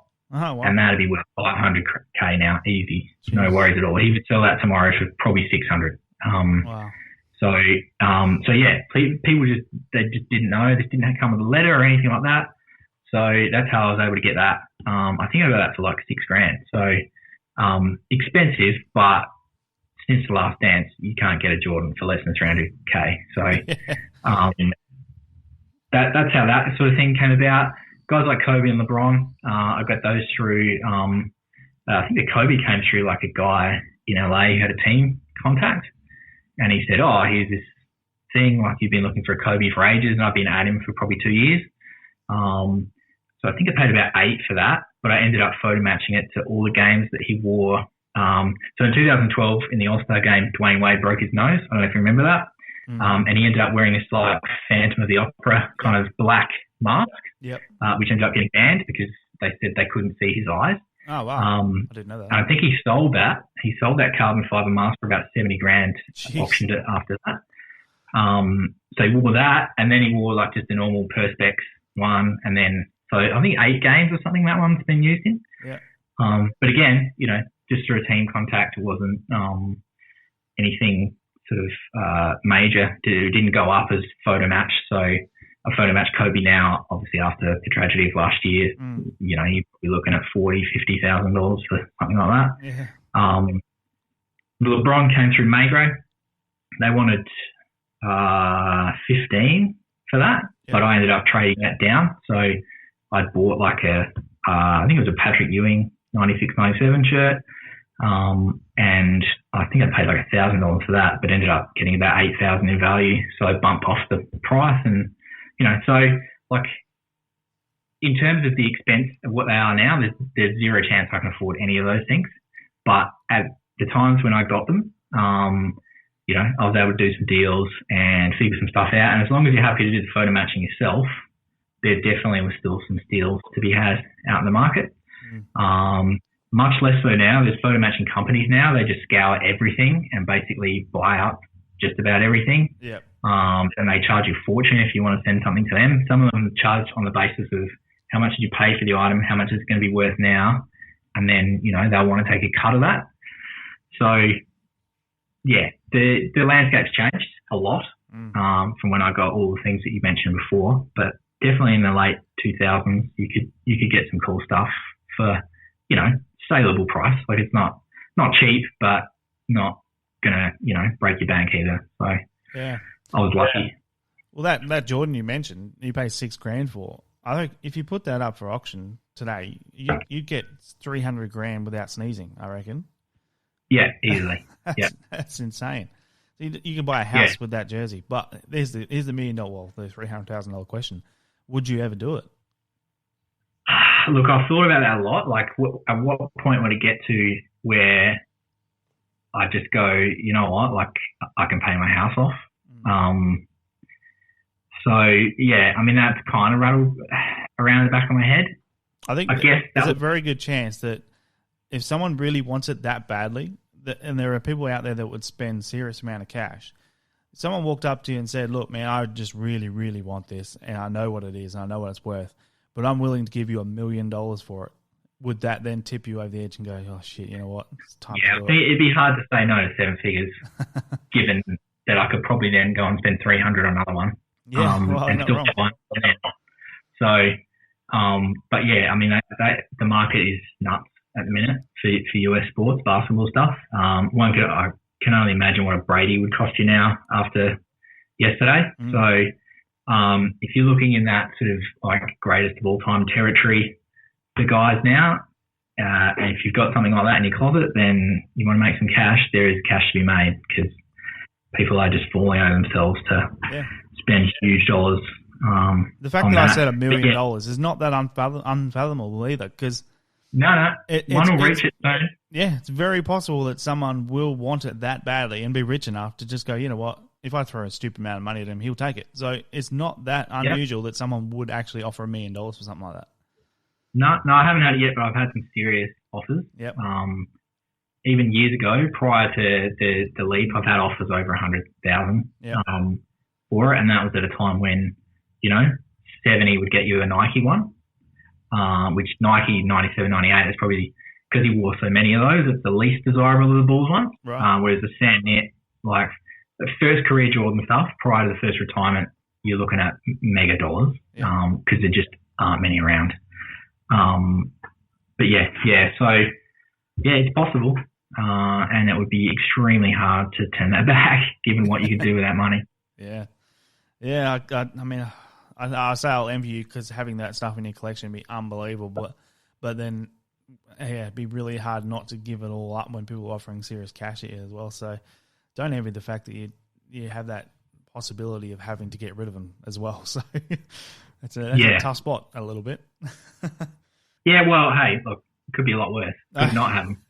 You're not wrong. I mean, I know I'd love to just open up my cupboard and see all them in there. Jeez, that would be the ultimate for me. So this is why I say that you are the premier collector in Australia without any shadow of a doubt. You've got some unbelievable pieces without any doubt whatsoever. So this is the man right here. You need to follow his pages. And where can we see your jerseys? I know you've mentioned that you can see your AFL jumpers on your Match One page. Can we see your jerseys anywhere other than trying to find you in random places? At this stage, have a look at the group. I think it's called NBA Basketball Game Jerseys or something. But I am working on a page for that called Heroes of the Hardwood. Nice. So there's a dormant Insta and dormant Facebook pages with that. Again, just taking the time to take the photos. I guess, so I'm a graphic designer by trade, so I don't mean just like put them on the carpet and take photos. I'm like cutting them out and looking ghost mannequins and all that kind of thing. So I probably made a rod for myself. Too many things to try and do. It's going to take a long time, but I want it to come up schmick, so to look like it looks, in a shop front, I guess. Which is why it takes a lot longer for me to just whack stuff up. But if you follow those pages, I will eventually, I promise, get my act together and get some photos up. That's pretty damn exciting. I'm, for one, extremely excited about that. So I'll be looking out for that for sure. So that makes a lot of sense that you're a graphic designer as well, because your stuff always looks absolutely schmick when you do put it up too. So yeah, we might have to have a chat later. Sure. So obviously being the value-wise is unbelievable as far as NBA jerseys over AFL, but do you find the way people collect them is similar, or is it different in the way that people collect NBA jerseys, game-worn jerseys, to the way people collect AFL jerseys here? Yeah, I reckon, look, way back there was this distinct difference between the way Americans collect and the way Australians collect. There are guys in America who are mad for a team, but I think it's far less than the guys who are just mad for the all-star type thing, the collector, the way that I collect. And I think that probably drove how I collect AFL a lot as well, in respect to like, okay, I want all the good players from all the teams. I'm not just going to collect Adelaide stuff. You do have, like, there are a few guys in there. If you have a look, there's a guy, George Kohler, I think his name is, or Dave Kohler. If you have a look for him, he runs SCP Auctions, has the most unbelievable Laker collection in his basement you'll ever see in your life. Like, he's got like Mike and Chamberlain, Kareem Abdul-Jabbar's goggles, like travel bags, Kobe rookie stuff, like insane, expensive stuff, and it's amazing. It's incredible, and they've I can't remember who did it, but they've done a video blog of that. So there are a few team guys out there, but it's mainly all-stars. The other thing I find with Americans is really interesting as well is there are a lot of dudes who will collect their college alma mater. So guys who went and played for their college, they'll go collect all their pro stuff. So you'll get a guy, Florida Gators kind of dude, and he'll collect all the guys who have gone pro in football and basketball from then. So that brings up some really interesting kind of collections as well. And that's something we don't really have here. Obviously, we've got schools of footy and stuff like that, but I don't think anyone's collecting, guys who are prodigies from Sacred Heart or anything like that. So it's a bit different. The other thing I haven't bothered to get into it because of the expense, but I really like the way American football collectors collect their stuff over there. There's a guy in Hawaii. I can't remember what his name is off the top of my head either, but I think it might be Paul, has an amazing 49ers collection, like everyone, like T.O., Montana, like the whole bit, Jerry Rice, and just, incredible stuff. So there's some stuff out there, like some of the people are a bit more private than others, but there's some stuff around that will blow your mind if you saw some of the collections that those guys have put together over many, many years.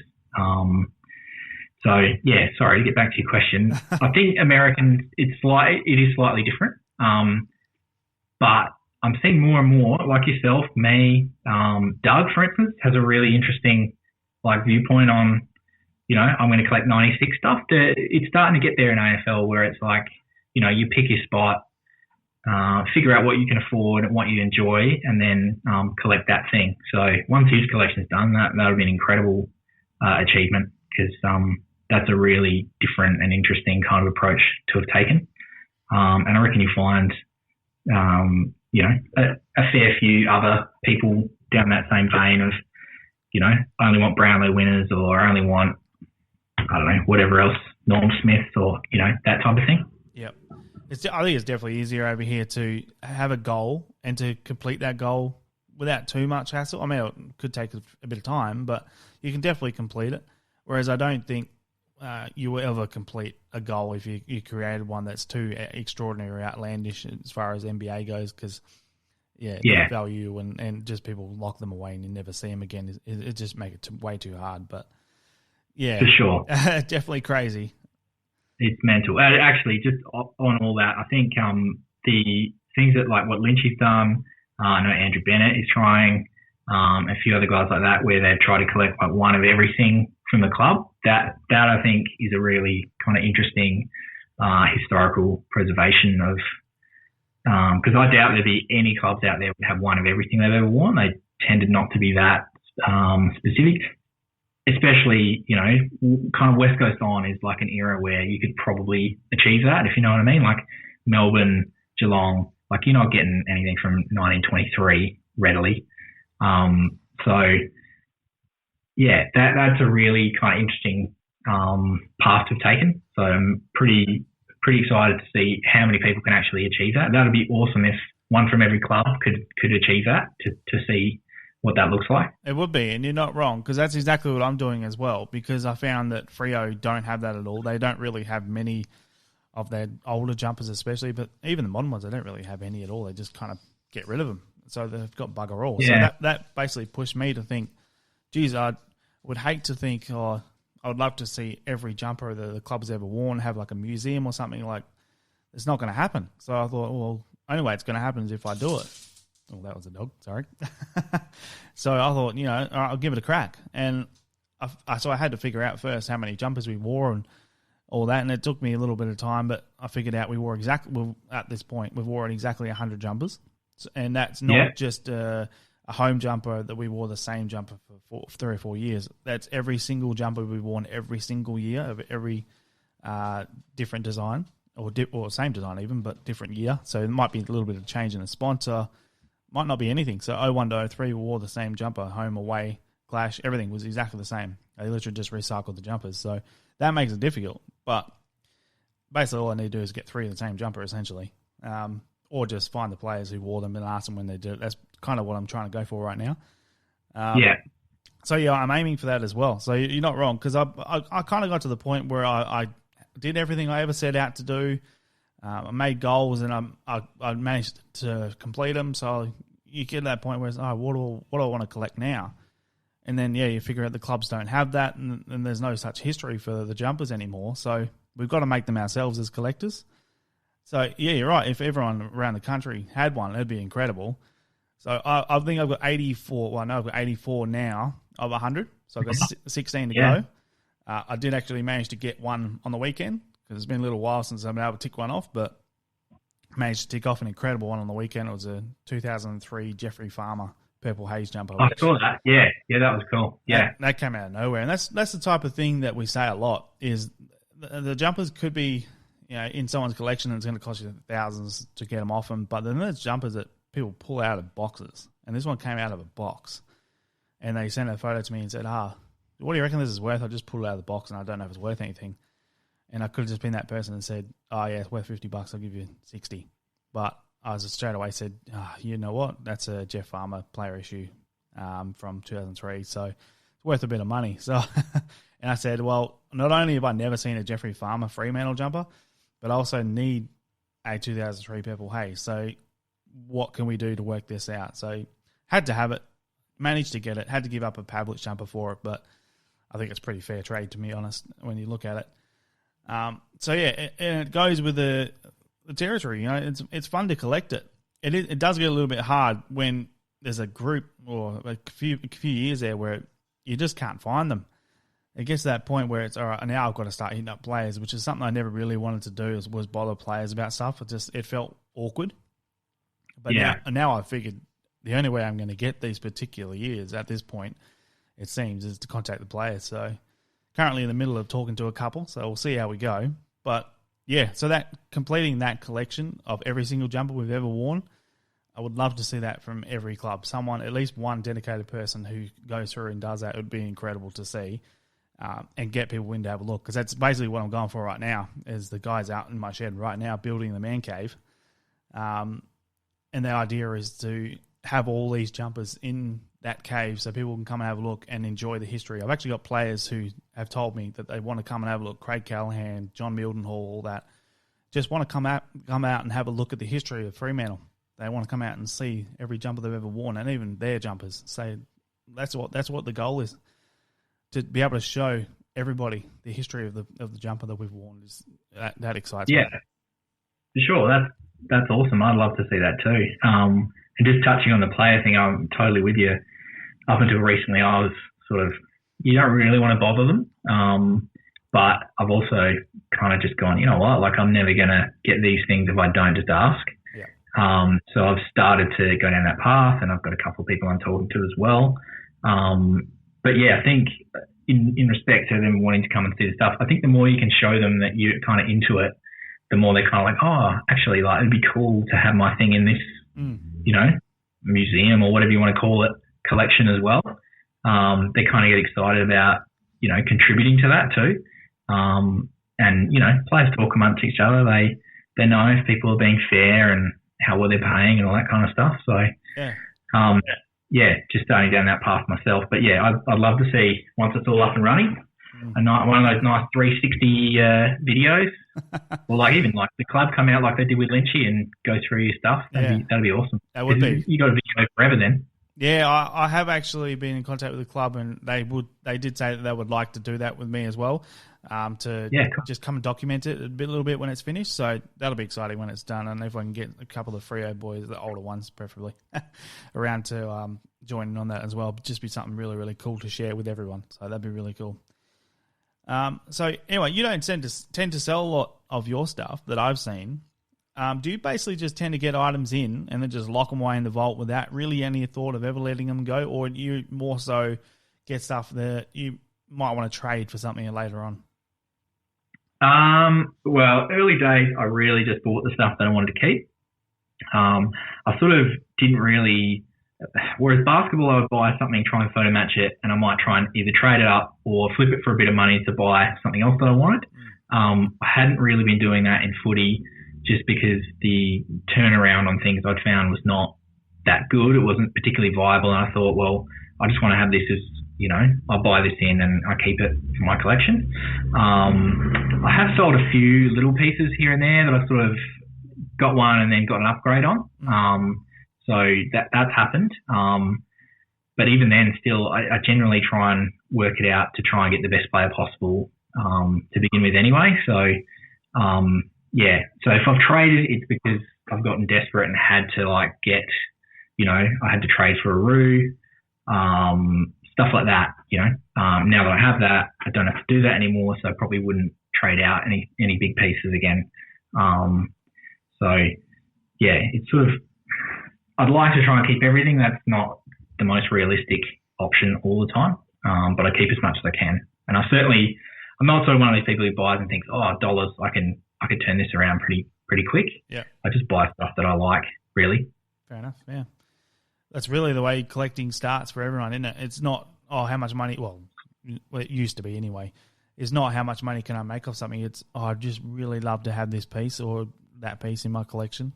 So that's usually the way that, I think the way big collections usually start out is it just keeps evolving. Exactly. And that's how it just snowballs because you don't want to let go of anything and it's like it gets crazy. That's right. Now, we'll start winding down a little bit here because you do have to leave to go pick up your little tacker soon. But I've got a couple more questions for you. Now, networking is a big thing in the hobby. You're a very quiet collector, from what I can tell, and probably a lot of other people can as well. Do you do a lot of work in the background? Is that a strategy that has helped you at times? Do you reckon it hinders you a little bit? Yeah, very interesting question. I guess I was only talking to someone about this last night in terms of visibility and what helps and what hurts. Because I think in this day and age, it definitely helps if people know what you collect, but it also means you're going to get twice as much. Hey, can I buy this? Can I have this? Can I do this? Yeah.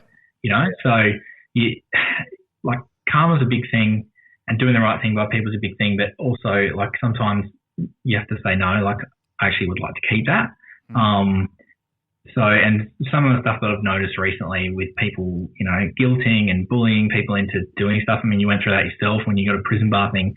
That type of stuff's not on. So that does kind of put you off a little bit in terms of being visible, because I do have a few things that people would love to have, but I have them because I'd love to have them too. So I don't necessarily think, just because I've got a Chris Judd West Coast jumper that it belongs with a West Coast collection more than it necessarily belongs with mine. You know what I mean? It's sort of one of those things you buy what you like. Yeah. So there's a little bit of that. I do have people, obviously, with yourself, Lynchy, Doug, a few of the Crows boys, even some of the Melbourne guys that I speak to kind of regularly behind the scenes. Generally just have a chat about stuff or ask questions about authenticity on things. Might be a price here or there, what do you think this is worth? That type of stuff. I generally don't try and hit those guys up for a lot of stuff unless they're actually selling something and we can make a deal that way. That's kind of worked so far. I've gotten to where I am doing that. But yeah, I do kind of recognise the need to kind of get out there a bit more as well and be a bit more visible to try and get those last few pieces. It's easy to get the first few, but to try and fill in the little gaps that you might want to fill in later, you got to kind of be a bit more visible and ask players and do things that are a little bit more out of the comfort zone. So that's kind of where I'm at now, just working towards that, building the pages up. Yeah. Happy for other people to enjoy my stuff as well. Happy for people to inquire about stuff too. But, generally don't get offended if the answer's no. Because usually I've bought it because I wanted it or there's a reason behind it. It's funny that you brought up that you ask other collectors for opinions and stuff like that on values or whatever. Because when you actually messaged me, not that long ago, I can't remember exactly, but you asked me my opinion on a value of a jumper. I thought at that point I'd made it because I thought, wow, the holy grail of collectors is asking my opinion on something. And I thought, well, geez, yeah, I've really made it here. And it was even better when we basically had the same opinion on how much that jumper was worth. I thought, yeah, all right, cool. Now I feel like I belong. Well,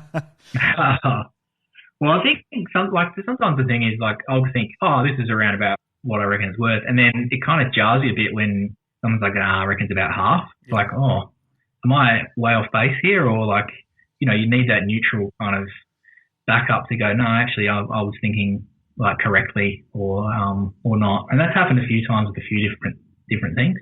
I'll always, kowtow to those people who have traded and done a lot more stuff with those clubs. Happens with the Port Boys. I'll ask Lynchy, what do you reckon is there on this?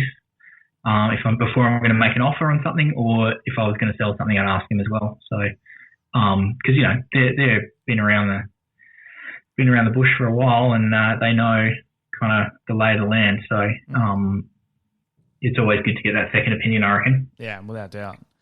I'd like to think I know everything, but I really don't. So I do need to ask my opinions and help a lot. So thank you to everyone I do ask. So you must have a valuation on your jumpers, because surely they're insured, right? Yeah, well, see, this is the funny thing with them. Well, jumpers not so much, but basketball stuff, because of the moving goalposts in terms of like values, it's almost impossible to keep up with where that's at. Yeah.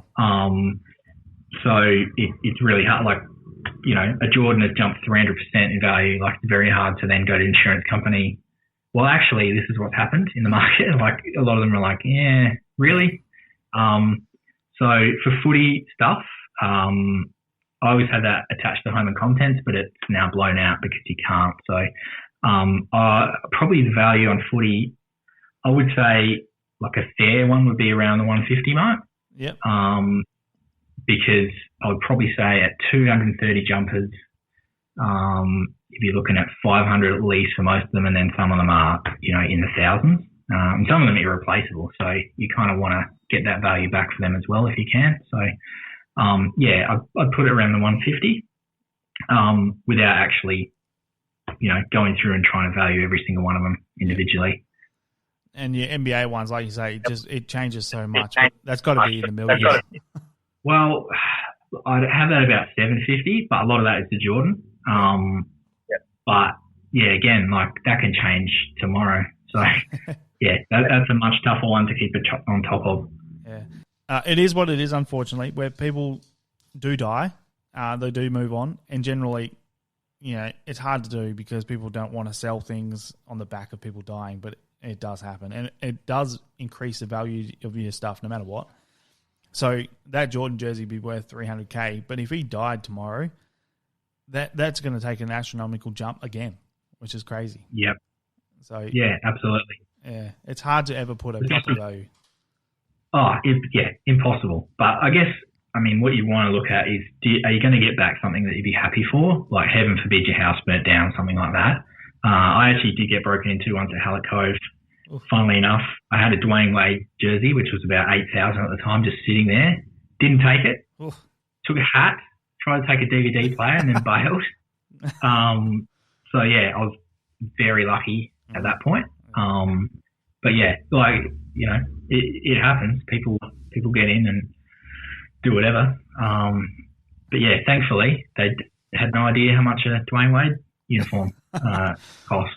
So they were more interested in the Jordan cap. It's just a $30 bloody piece of material, they obviously thought. Yeah, luckily.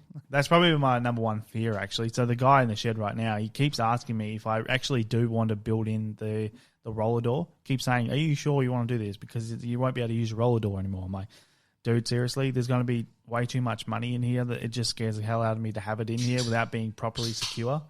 So, yes, please build in that door. And he even asked me again this morning. He said he's going to put a false wall there so I can actually take it out if I want. But even that, I'm like, oh, do I really want that? Do I just want it completely sealed so you can't touch it no matter what? But, yeah, it scares the hell out of me, to the possibility of ever losing the stuff and you'll never get it back. So I can't imagine how you feel. I felt sick that day. But, it's one of those things like you just – and – unfortunately, there are people out there who will. So you got to account for that, I suppose. But touch wood. So far, I've made it through unscathed. But is your MJ locked in a vault? Not currently, no. But I do need to potentially investigate looking at bank box or something for a few things. I think that's probably a good idea. Yeah. Do you have a number one jumper, a favourite jumper in your collection? I figured you'd ask me this. Look, probably I'll sit on the fence a little bit and go two. So I got one from the Adelaide and one from the general populace. That's a fair call, so Adelaide, Modra. Modra was my hero growing up. Loved him to bits. He's awesome. And finding a home Modra, I've never ever seen another one. So, that was, I was ecstatic, over the moon to get that. And the Ablett that you alluded to earlier would be my favourite from the other side of things, just because of how scarce Gaz is. It probably, if I hadn't managed to get a few carries, then it would be the GS, but the Ablett, being Seacombe, everything that goes along with that game, that'd be my number one favourite. But I could probably list 30 jumpers that I love to bits. So yeah, I feel you. And surely your Jordan's your number one piece across the whole collection, right? Yeah. So again, Jordan was my favourite player. He's my hero. My son's name is Jordan. So that one, and the other one would be at my Penny Hardaway. So I was a massive Penny Hardaway fan as a kid. Still got on my trading cards. Got a bunch of shoes. So that one, and because that one was worn in finals, that's my other kind of go-to. Not the most valuable. There's other more valuable ones, but that would be my second favourite shirt. So. Wow. So did you say that was worn was that 95 finals? Yeah, so that blue uniform, they didn't change. So that was the first year of the blue alternate, and I think they ended up, the fans liked it so much they turned it into their road uniform. So it went from an alternate to a road uniform, so they wore it in all the road games in the playoffs. And that was a time where you didn't wear alternate uniforms in the playoffs. It was just like go back to your home road set. He wore it from, I think it was November 20 or something was when they introduced it, all the way through. So there's that awesome photo of him where Jordan's wearing number 45 and he's doing that wrap around behind the back pass. He's wearing it in that. That became a poster. That was just after Jordan returned. This whole series against Chicago when Jordan returned changed to 23 when he wore his sneakers that game because the Concords he had on didn't meet the uniform policy because they went black. And then you were right through the finals. And he was actually amazing in the finals. They just got beaten by a better three-point shooting team. So. Yeah, well, that's right, yeah. It's amazing how much the game changed after that as well because three-point shooting actually became massive. Like that Houston team would be amazing now. Just stick Elijah one in the middle and then just have shooters and 3-and-D guys everywhere and they'd go all right, I reckon. Yeah, a lot of teams are trying to do that nowadays. I know that my team, the Kings, are trying to do that, but unfortunately just they're not the best three-point shooting team, but they're trying to be. You do need Elijah one. Elijah one is a fairly large piece of that. Yeah, no kidding. All right, well, last couple of questions here so you can get out of here. But what is the one jumper that you consider a whale or a big piece that's been eluding you this whole time that you'd love to get in your collection? If we're just pie in the sky anything, it would be Andrew McLeod's 1997 Grand Final jumper. First flag, obviously, first non-Smith medal. 97 Grand Final jumpers are far more difficult to get than 98 when they patched up like everything they could find in the shop. Yep. So that'd be it. I mean, really anything from that Grand Final would be amazing, but McLeod's would be 1A, and let's say Darren Jarman's would be 1B. So that Modra or someone like that of that ilk, their centenary would be an incredible get. I have a Rashudo Lightning Carnival centenary. I have a Darren Jarman pre-season centenary, but my home one has sort of been signed by a few guys, and it's Tregenza, which is cool, being that he was one of our inaugural players, but I'd love to get mods. Given that, he was only around for a few years, there aren't that many of his Guernseys around. We're very lucky at Adelaide to have like 3 or 4 like absolute elite superstars in that kind of period. So, you'd be happy with Rue or Darren Jarman or McLeod or mods. But yeah, that'd be something I'd love to get, a clean one, or dirty as in worn, but unsigned by other players. That'd be the two. So I know it'd probably break Doug's heart, but I'll find him one as well if I can. So, do you know where that 97 McLeod is? I would imagine with him. I'd love to ask him. I haven't had had a chance to contact him. But yeah, I couldn't see that it'd be anywhere else. Definitely not the club. So yeah, I would imagine that's in his collection, which is really where it should be. I mean, I say I want it, but I think, you know, the players who play deserve to keep those. So yeah. Yeah, good call. Do you have anything from the 97 grand final at all? No, not a thing. Yeah. So actually don't know many that do. There was maybe a longie tracking around somewhere at some point. But yeah, 97, because it was the first year, they sort of, I think, only patched up the playing jumpers, whereas 98, they went through the whole set and patched everything, which is why quite a few of them have made it out the shop as blood spares afterwards. Yeah. So, you know, every man and his dog who's been collecting Adelaide stuff for a while has probably got a 98, but the 97s are very hard to track. Yeah, interesting. I can't remember if I've seen any. I'm sure I've seen one or two, but offhand I can't remember. Oh, there's a rental. There's a long sleeve rental floating around. I can't remember if there's anything else off the top of my head, but very rare. Yeah, okay, interesting. I've got my next question here, but is there one item across all memorabilia that if you could ever get it, your hands on it and put it in your collection, what would it be? Oh, that is a good question. Well, I mean, I've almost got it in that a Sandnet Jordan was what I really wanted, a road one, and that's what I've got, the red road version Sandnet, because that was my favourite kind of style. It's just the way they made those was beautiful compared to some of the other manufacturers. But alternate to that, a 91 Jordan Finals, like the one where he's holding the trophy crying in the change rooms, that would be, I think if you put any Jordan jerseys up for sale, that would be the one that goes for the most. I think that would go for more than any other item, just because of the significance of it finally breaking through. Yeah, I think you'd find that it'd go the most. So that'd be what I'd love to have. Yeah, right. No, geez.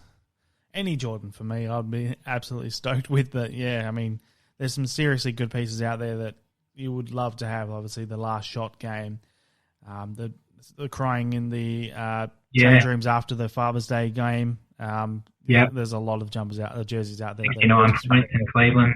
I mean, what a career! There could be no other that could even close to live up to the amount of moments that you could look back on and think, I would love a piece from that, I think, than the Michael Jordan. Oh, for sure. Yeah, you could wear a new one every day. Like, there was just that much that happened, you know, ups and downs, getting through Detroit, you know, making the finals, and then, like, reeling off 3, going away, coming back, reeling off another 3. Like, just an incredible fairy tale career, I guess. Like, he could not have planned it out better than that. No way. He is the GOAT of all time without any shadow of a doubt.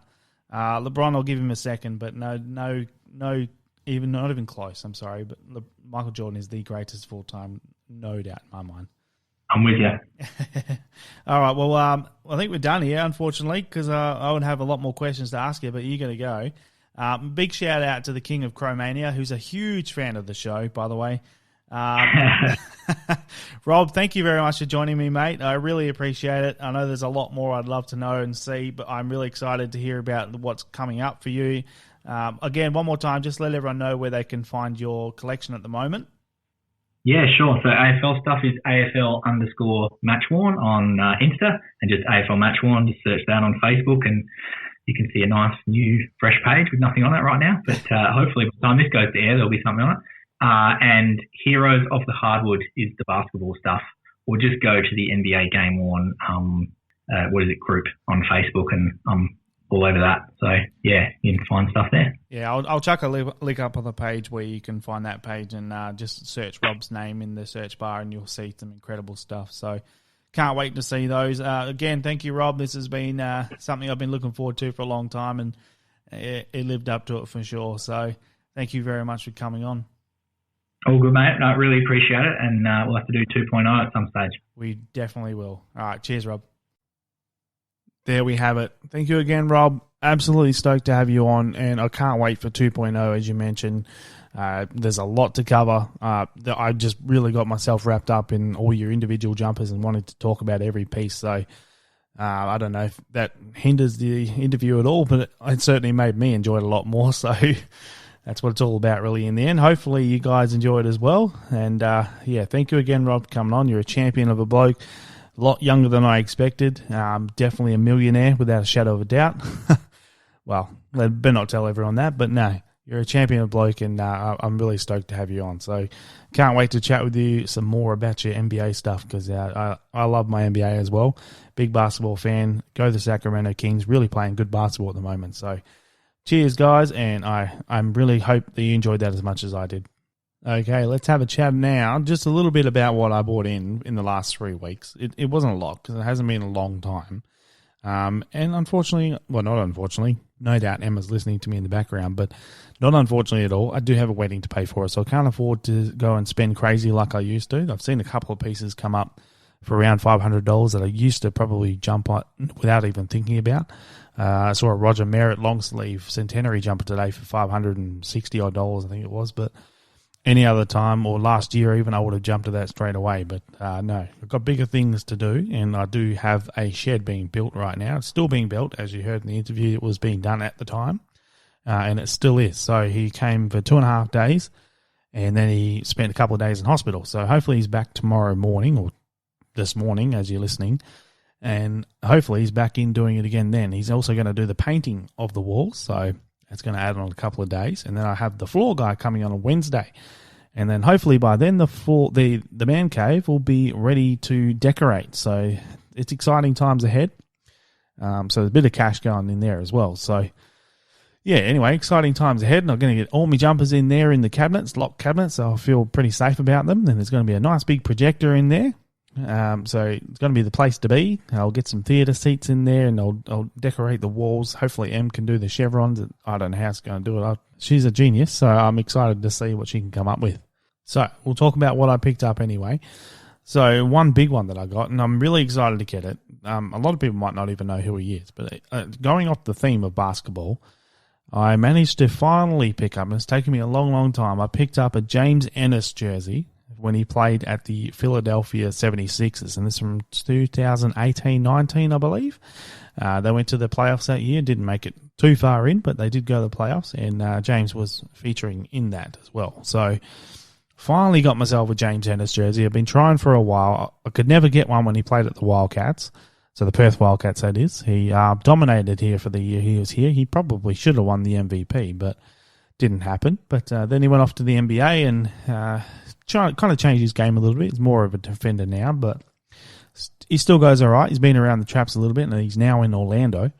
But yeah, no, stoked to finally get it. And that one came from America, and the guy did not want to send it overseas at all. So I was in a bit of a rock and a hard place. But one of our former guests, Dave Causey, one of the hardcore Melbourne trio, he actually contacted me and said that he had a family member over in Miami, which is very close to where this gentleman was selling the jersey from, and that he would be happy for him to post it to him and then him to on-post it me in Perth. So I really appreciate that. That's where the networking comes into it. When you're looking after each other, then it really pays off, and I appreciate that very much, and I appreciate the family member doing that as well. I sent him a little bit extra cash. Couldn't afford too much because, postage from America to Australia was quite insane as it is, but was able to send them a little bit extra, just in my appreciation. So make sure that when you are being done favours for, that you are showing your appreciation as well.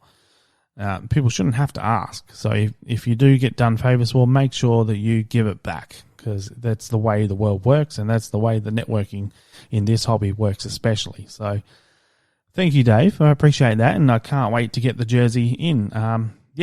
That's the first one I got this week, or the last 3 weeks. The second one I picked up, I mentioned in the interview with Rob as well, was a 2003 Jeffrey Farmer Purple Haze long sleeve, and that one ticked off one of the 17 jumpers I needed to complete the collection. So 16 to go, and it's absolutely beautiful. I'm stoked to have that one. Thank you, Leighton Brown, for that one, and for offering to do the trade, or for accepting the trade. we both did very well. Next up, which was the last couple that I managed to pick up, first I got an AFLX Game Changer. So those that don't remember, because it was very short-lived, they did it for a weekend or two, I can't remember now exactly. The AFL ran an AFLX competition in January or February, might have been February of 2019, where they were just trialling some different things and trying to get people more excited about the game, the short form of the game. And I actually really enjoyed it. And the players looked like they really enjoyed it. Although when they were talking in the interviews, it seemed to sound as though they were being told to tell everyone how exciting and how much fun they were having. But they did seem to look like they were having fun on the field. So, yeah, I quite enjoyed it. And I got one of the game changers from the purple team, which is the Flyers, and that was the team that Nat Fyfe played for. Nat Fyfe was a game changer at one point.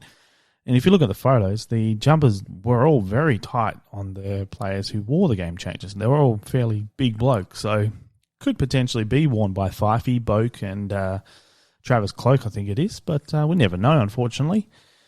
One day, hopefully, I can find out how many of those jumpers were worn or produced. So it'd be great to find that out. But in the meantime, it's a fantastic jumper. It looks beautiful. I love the purple, grape-looking colour. So thank you very much to Tommy Watson for that one, for selling me that one. Should have bought it the first time I had a chance to buy it, but as usual, things do come around, and good karma is usually the way. So thank you, Tommy Watson, for selling me that one. I then also went and helped out a current Fremantle Dockers player, or a few of them. When mentioned before that I have helped out a few with some PS5 consoles, as I do have the opportunity to pick up some every now and then through work. I did drop one off to former AFL player Shane Kirsten, who played for Fremantle and Geelong, and then I headed down the track to Joel Hamling's house and dropped off one for him as well. He also bought a monitor and a gaming chair as well, so he did quite well and got himself really excited to play some gaming. And he handed over a few things for me, so stoked with that. He gave me his 2017 Starlight Match worn jumper. It's significant in the fact that it was his debut for Fremantle, actually, so really cool to get that one off him. But he also gave me his 2016 match-worn Western Bulldogs jumper. And this one's a Clash, or it was the weird Clash design where they had the big bulldog on the side of the jumper, and the stripes were quite low, and on the back they were low and angled, so really weird looking, but actually it's really cool. So I did not expect that at all. Didn't expect a Bulldogs jumper from him at all, but when he handed that over, I was like, wow, this is super cool. I didn't even remember it.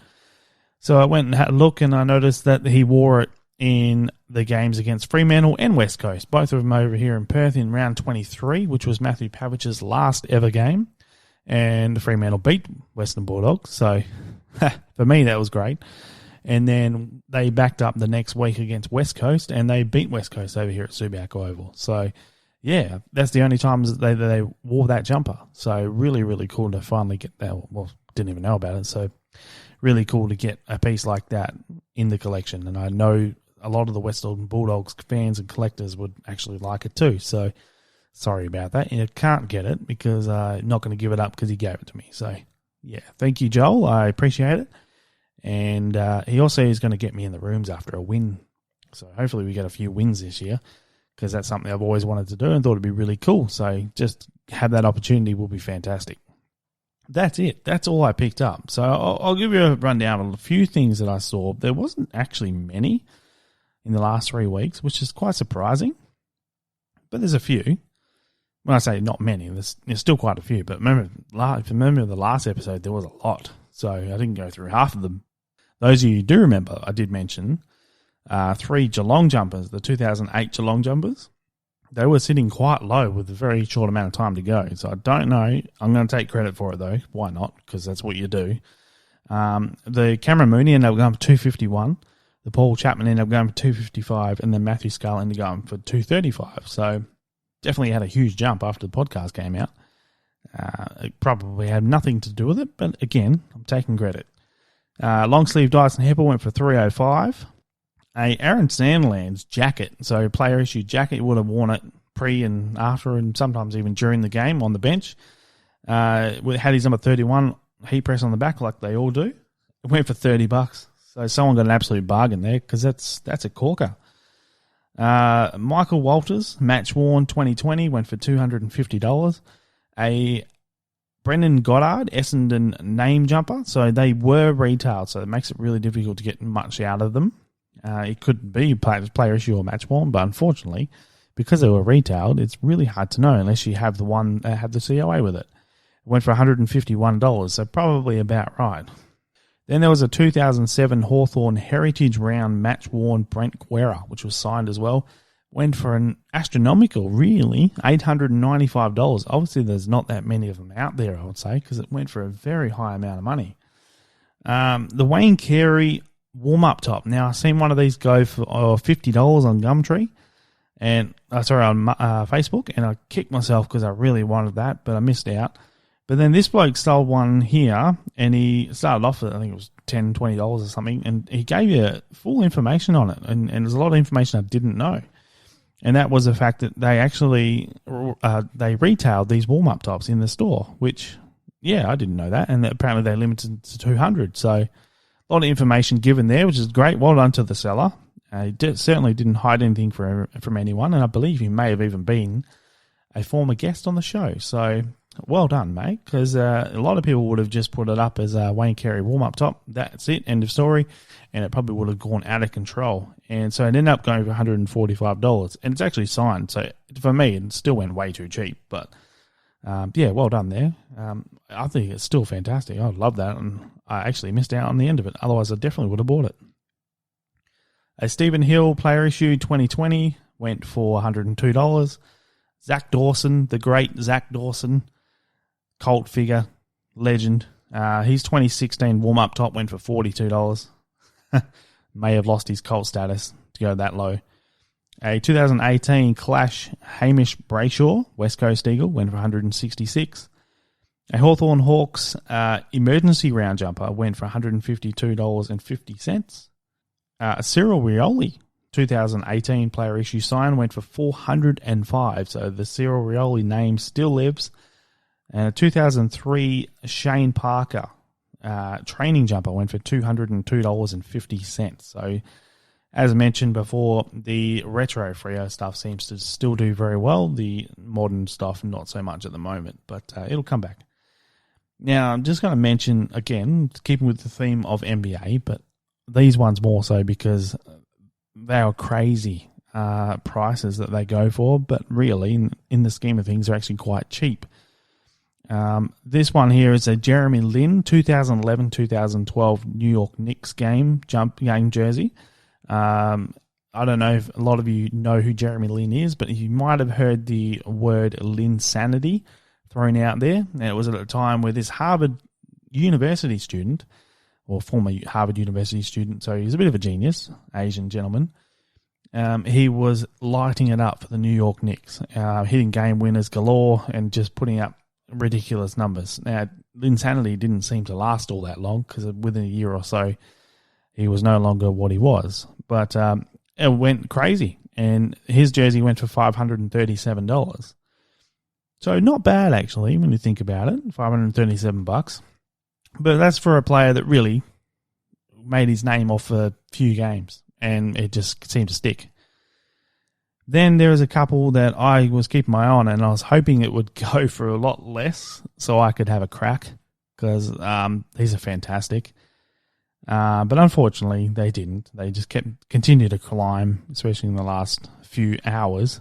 But these two are from probably the second greatest NBA player of all time, and that would be LeBron James. I'm sure there's going to be lots of debate about that now that I've said that. I'm sure I'll probably cop some heat or some hate, maybe from people thinking there's number one. But you'll never get me to say that he's the number one over Michael Jordan, sadly, for you. Anyway, his two jerseys here were game issued, so they weren't worn, but they were prepared for him to wear, which is super cool. It's just like having a player issue jersey of any AFL player that are prepared for the player.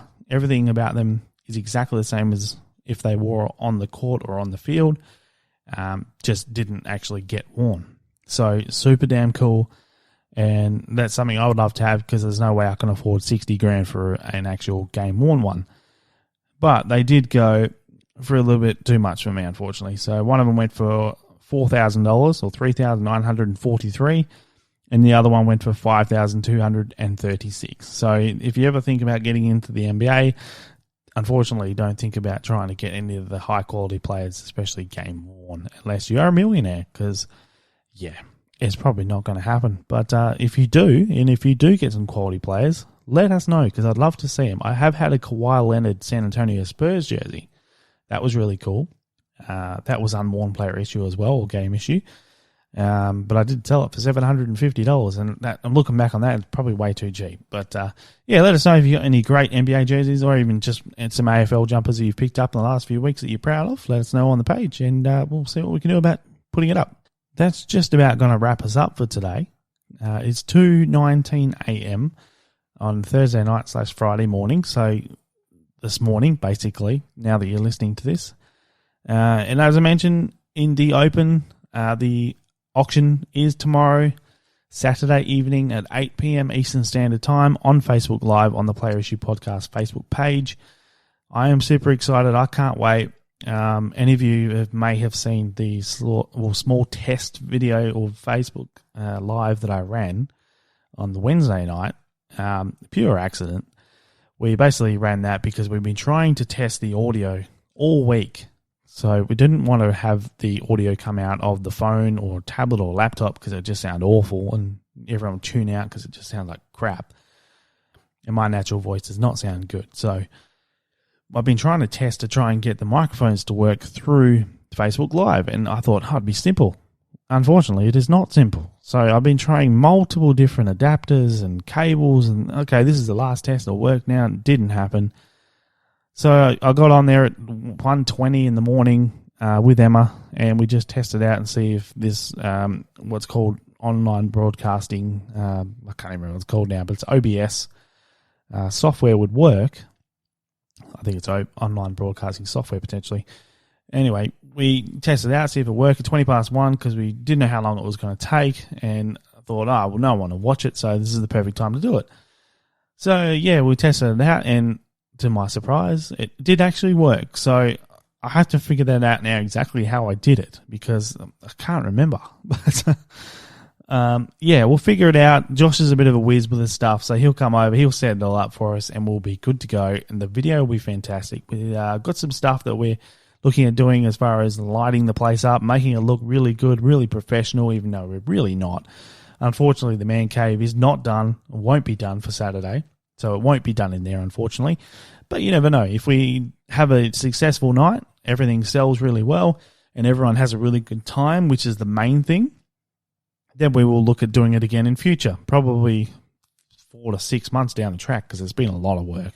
I'll be honest. It's been quite a lot of work. I've been doing all the graphics and the art and all that myself, so it's been pretty taxing. But no, I've had a lot of fun doing it, and I really just am now just super excited to do the night on Saturday. So hopefully you all can join us. Jump on Player Issue Podcast Facebook page, have a look at the event, join it, stay going, interested, whatever. It'll let you know that we are going live. We'll be here at 5 o'clock WA time, 8 p.m. Eastern Standard Time, ready to go. Bells and whistles on. We're going to give away a few things. Emma's going to wear a Player Issue Podcast shirt. We'll give that away as well. We'll even sign it if you like, if that's something that you're interested in. Don't know why you would be, because we are nothing special, but hey, if you want it, we will do it. That's going to do it, I think. We're wrapping up. I have actually done another interview, so I do actually have to edit another interview, and I'll probably put that up in another week or so, maybe a little bit longer. I don't know. We'll see how we go. That one was done last week, just before the Rob Lee one, actually. So I had this one in the background, just in case this one wasn't done. But so that one will go up as well in a week or so's time. So yeah, won't have to wait a month for the next one. But yeah, anyway, I hope you guys have a really good evening. Hope you enjoy your listen today. And most of all, I hope you jump onto the auction on Saturday night, because we're going to have a ripper of a time. If you've got anything you want to share with us, come on to the live stream with us. We can even bring you on into the video. We'll have a chat, or just comment, and we'll have a chat through there. Any Q&A you've got, bring it on. We'll love to answer any questions. So anyway, thank you very much. Enjoy your time, and we'll catch you next time.